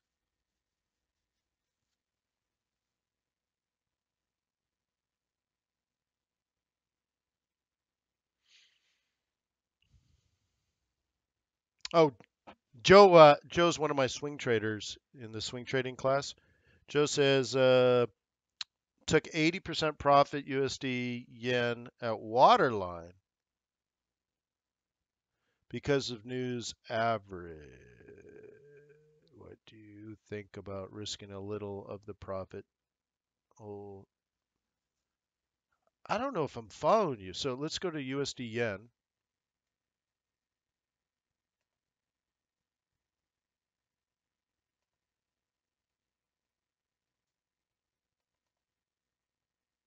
Well, let's do it on the other chart. I have it here too, don't I? Oh, check that out. It's getting close. I was guessing on a reversal. Look at the 5A cross up now. 5-minute Stokes up.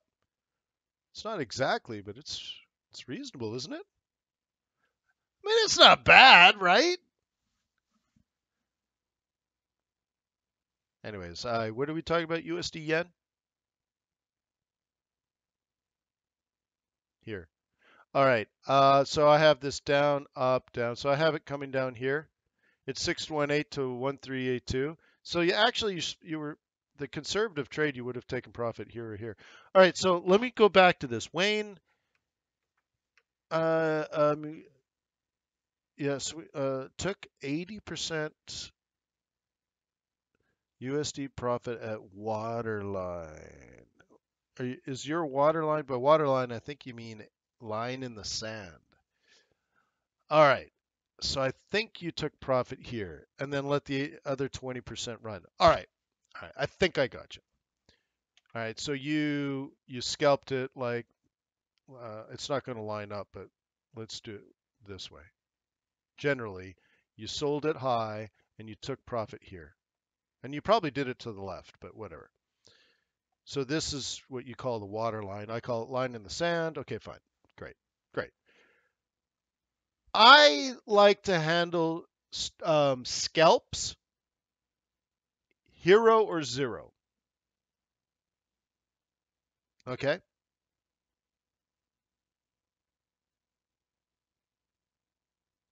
Right?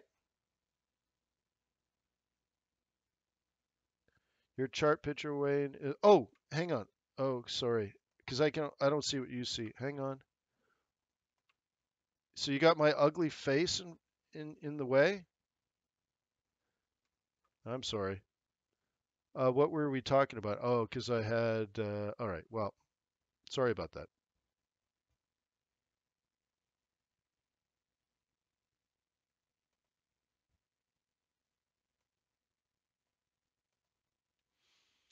All right. What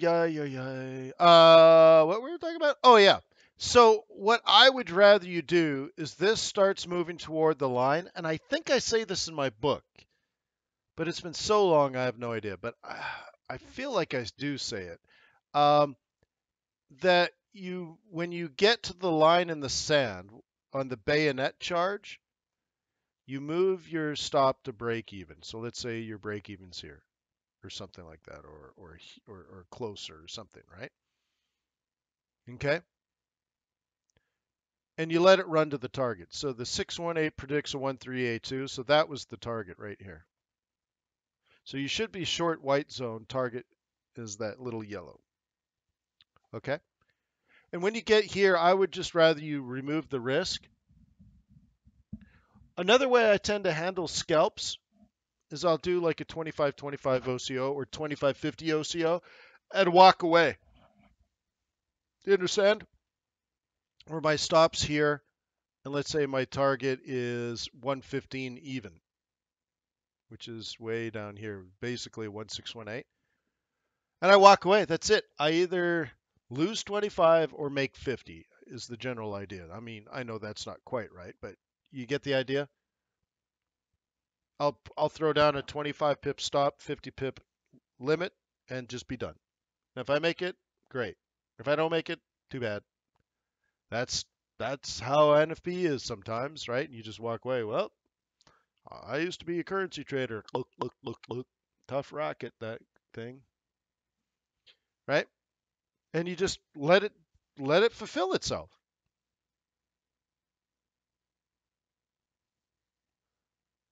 What's the target for the euro short? Okay, how about 80? Yeah, so why don't you hold it short for 2 years? Just move your stop.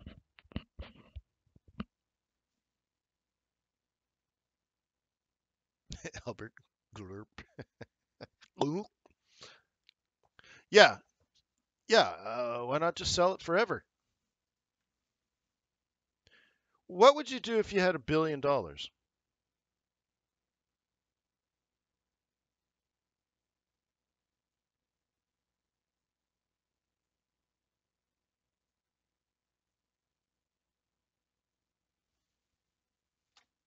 What would you do with $1 billion? What are you going to scalp every day? 25 pips here, 5 pips there, 7 pips there. Can you deploy that kind of capital that way? Just think of it. How would you be able to deploy that much capital? You couldn't. So you need to have a strategy. You need to have a bias. And what you do is you enter the trades, remove the risk, which means move your stop to break even, and then just let it run forever if you possibly can. Because if you just do one-off trades, 1, 2, 3 trades at a time, and then take profit on all these things, you'll always only have 2 or 3 trades. What if your goal was to have 100 trades open? Every trade, the stop is at break even. And your goal is not to get out, not to take profit, is simply to deploy the capital.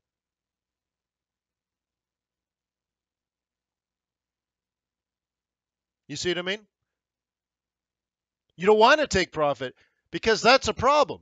Now you got to get another trade. You're like, but those are hard trades to take. Okay? So that's how you, honestly, the big boys will want to do it. What I like to do is build positions starting in August. When the market is dead and everybody is crying, oh, there's nothing to do. This market's so dead. I can't make any money. I'm doing seriously hard work at that point. I'm working my butt off and everyone else is crying, oh, I think I'll go golfing. This is such a waste. Hey, all right, go golfing, fool. Right? No, because what you're doing is you're preparing to build positions. And then what happens to the guys that are golfing all August? They come back in October and they're like, wow, look at those yens. Yeah, well, where were you, bro, before it even started? I know from time to time I've shown people, I don't like to do it because it's usually a mistake, but I remember one time I left my webcam on, not my webcam, but my webinar software. I thought the webinar was over, right? And I said goodbye. And I don't know if I had to like use the restroom, go get a coffee or something, but I forgot to turn it off. But I thought it was over. So I come back and I'm drinking my coffee and I'm trading, right? Right? I'm trading. And then something catches my eye and the chat room's going crazy. This was maybe 4 or 5 years ago. And they're like, he's got 130 trades open. I'm like, oh, snap. Right? All my dirty laundry is out for everyone to see. I'm like, oh. And you're like, so, right? And they're like, damn. And I said, all right, so you caught me with my pants off. I said, what's the most important thing you see here? Don't look at the money. Don't look at the floating profit. Don't look at the number of trades. What do you see that's most important on this? And it was available margin. I had 98.5% available margin. What does that mean?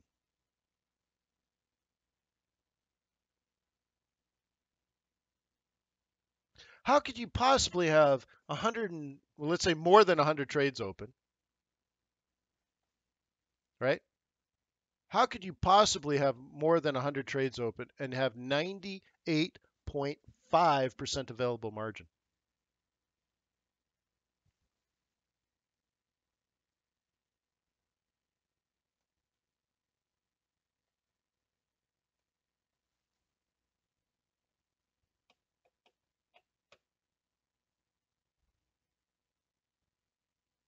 It wasn't that they were so much in profit. It's that they were in profit. So the 1.5% not available was because those were the trades I entered that day that were not working out yet. You see what I mean? The stop's not going to affect your available margin. It was just that by and large they were not losing trades. Just the the younger trades, some of them were not working out yet. But the older trades, well, they're all in profit, right? And that's what I want you to get to. Okay?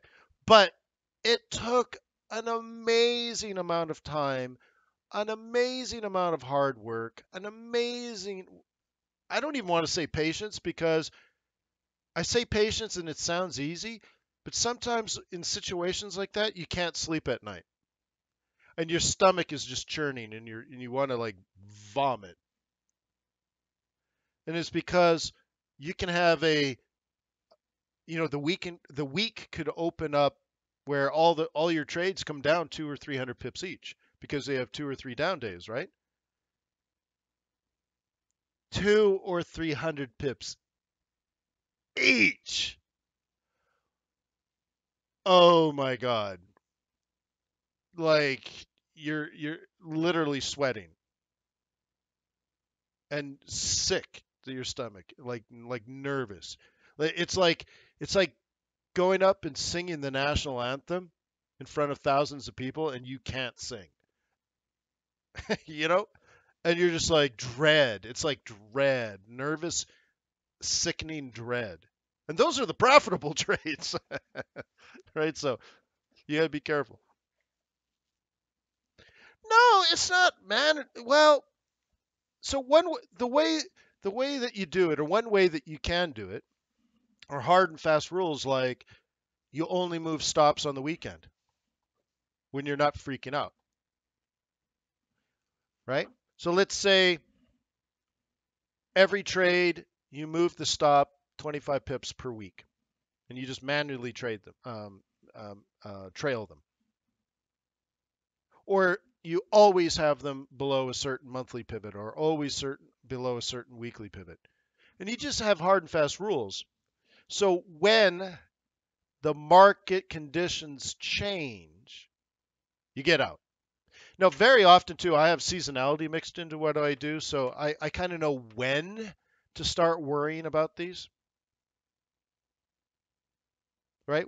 I know when to worry, which is helpful, but I had to learn that the hard way. I remember probably 7 or 8 years ago, I was in a boatload of trades, and I think it was one day we had like 100 pip drop in all the yens, and it was a lot because I had a lot of trades open. They're all yen trades, and I'm like, ooh, this is going to be bad. So I moved my stop 300 pips below current price, and it had to do with like a monthly pivot or weekly pivot, something, right? But on a lot, dozens and dozens of trades that I've been on for weeks and weeks and weeks and weeks and weeks. They were like children almost, right? They were like my beautiful babies, all my yen trades. And I go to sleep for that night, and I wake up in the morning, and I boot up my charts, and they're gone. They're gone. My trades are gone. I've been working with them for months, since like August, and it's like January. Now, of course, it was hugely profitable, right? And my heart just sank, and I wanted to cry. My trades, they're gone. All of them. Well, of course, in those 2 days, the yen's dropped like 400 pips, right? And now I'm more in tune to expect these things to happen. But all of a sudden, I'm like naked and alone, like, oh my God, what am I going to do now? Like, they're just all gone. Well, I got stopped out for profit on dozens and dozens of trades, but I was emotionally attached to these trades. Every day I would look at them, and the market would go up 50 pips, and I'd make, 2,500 pips, let's say, because you're in so many trades, and it's just so great, and every day is good, and sometimes you have a bad day, but followed by a great day, and you're cheering for them, right? So, yeah, so my plan, I think someday, and we came up with this idea a year ago. If I ever did like some serious training again, I would take like 10 people or 15 people that are ready to go pro, and we rent a 5-star hotel somewhere in an exotic country where 5-star hotels are cheap. We get together in a boardroom for a week,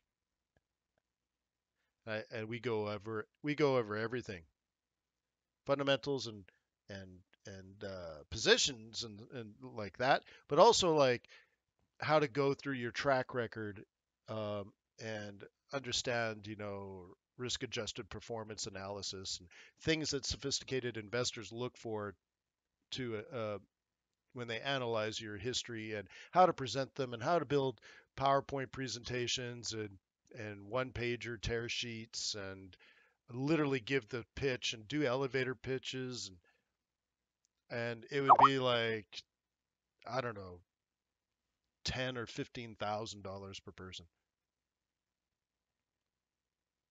And if you don't have money or access to money, it's not going to be worth it, and then there's no point anyways.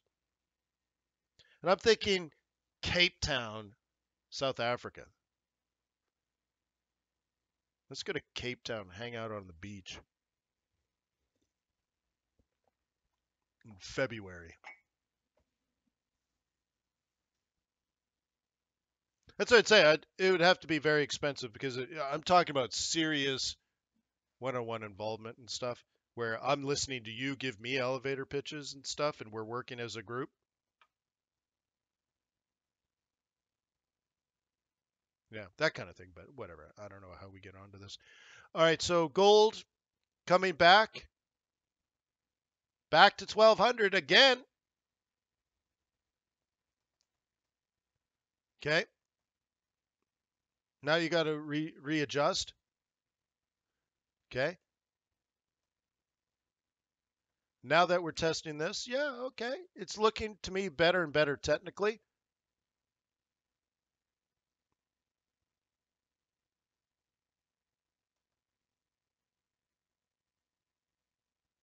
Yeah, mice in the jacuzzi. But I think like that, because I used to do that when I ran businesses in the Silicon Valley. Teach people how to do the elevator pitches and all that, and write business plans, and prepare for venture capital presentations.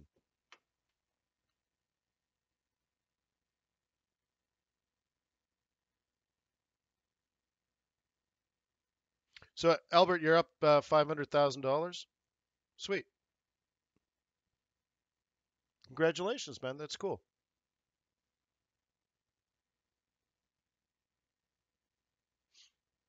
That's some money.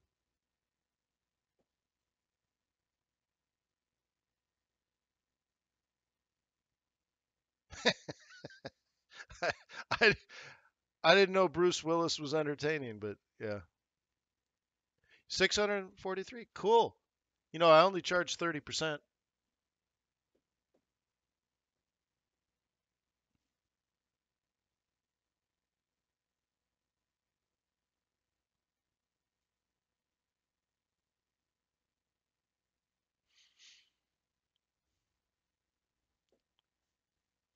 So I mean, I don't know. Maybe we don't have these conversations very often. By the way, here's that reversal off the little target area.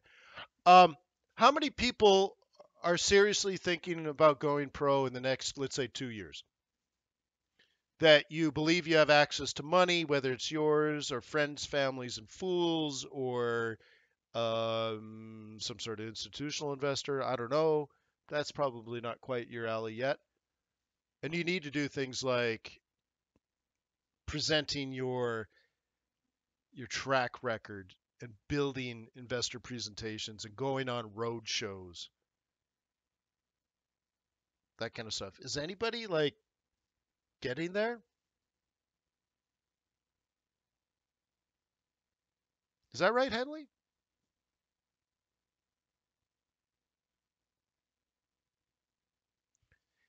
You know, I would do it only because I find it interesting. I mean, that's it. I mean, really, if we get like 10 or 15 people together that are at that level, I think that'd just be a cool thing to do. So I'll leave it to you guys. I think it'd just be a sweet, week. Okay, so let's go back in here. Look at that, huh? That's close, right? I'm actually disappointed it didn't come down into our pivots. Okay, but it's close, isn't it? So the original scalp, I thought it'd come back a little more. It didn't quite do that, and then it dropped, right? And then I said it would come into here, and then 1, 2, 3 up. Well, I mean, it's close. I mean, it's sort of in there, right?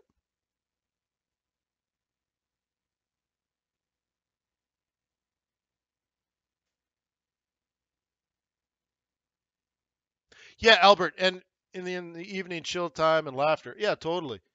It'd be interesting if we can, bring some people that have been trading professionally, come in and talk about that. Work dealing with clients, and I mean, put it this way: the trading is the easiest part of being a professional manager. Getting licensed and registered, and what's that like, and setting up your corporation, the marketing aspect of it, the public speaking aspect of it, schmoozing wealthy people.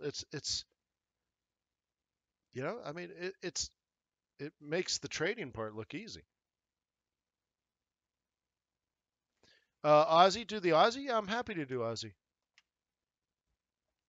Aussie buck, huh? Okay.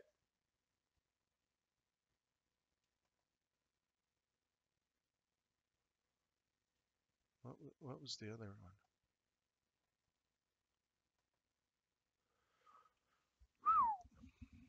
$75, huh? It's kicking off 75. Pretty obvious psych level. Let's just do the technical analysis, not make any opinions or anything. Okay, there's something there. And there is something here. It's all factual. Okay. So that's that. Would you buy it up here? Let me zoom in now. Would you buy it here?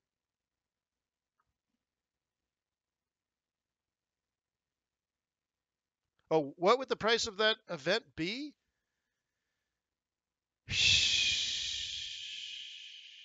I mean, it'd be expensive, right? I don't know. 20, 25 grand? I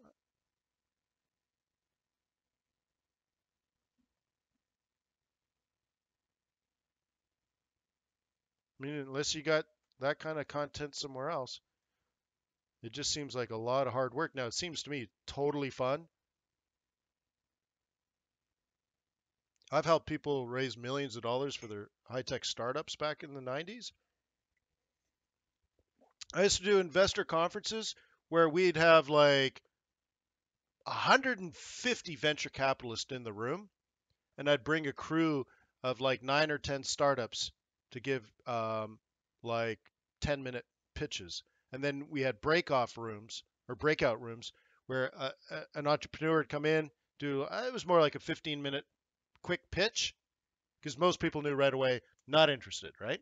Not my thing, but whatever. They give their pitch, and then the entrepreneurs would go over to a breakout room, and all of a sudden, like, you'd see like 4 professionals would stand up and walk over to the room to go talk to them. Oh man, it felt so good. You know what I charged them? I charged the venture capitalist to go there, but to help raise them the millions, nothing. I charged the VCs to pay for the event and stuff. I'm like, hey, you want deal flow? Come in. In the course of 4 hours, I'll bang you through, 10 pre-vetted companies. But anyways, so we raised millions of dollars for these guys. It's cool. t-shirts, and yeah, it's all good.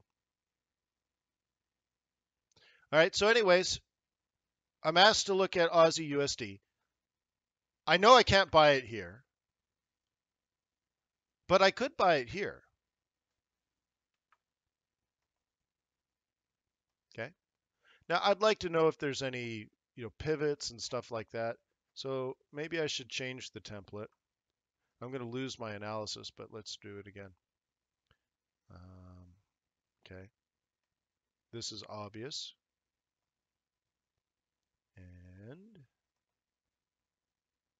right, this whole area is pretty obvious. I mean, all of it, my God. All right, so going back into the smaller time frame and then zoom in. Can you see how you just cannot buy it here? Now, if you were a bear, could you sell it here? Is it possible that you had stop, sell orders sitting there at 75.50? You're like, I want to sell, I want to sell, I want to sell, I want to sell.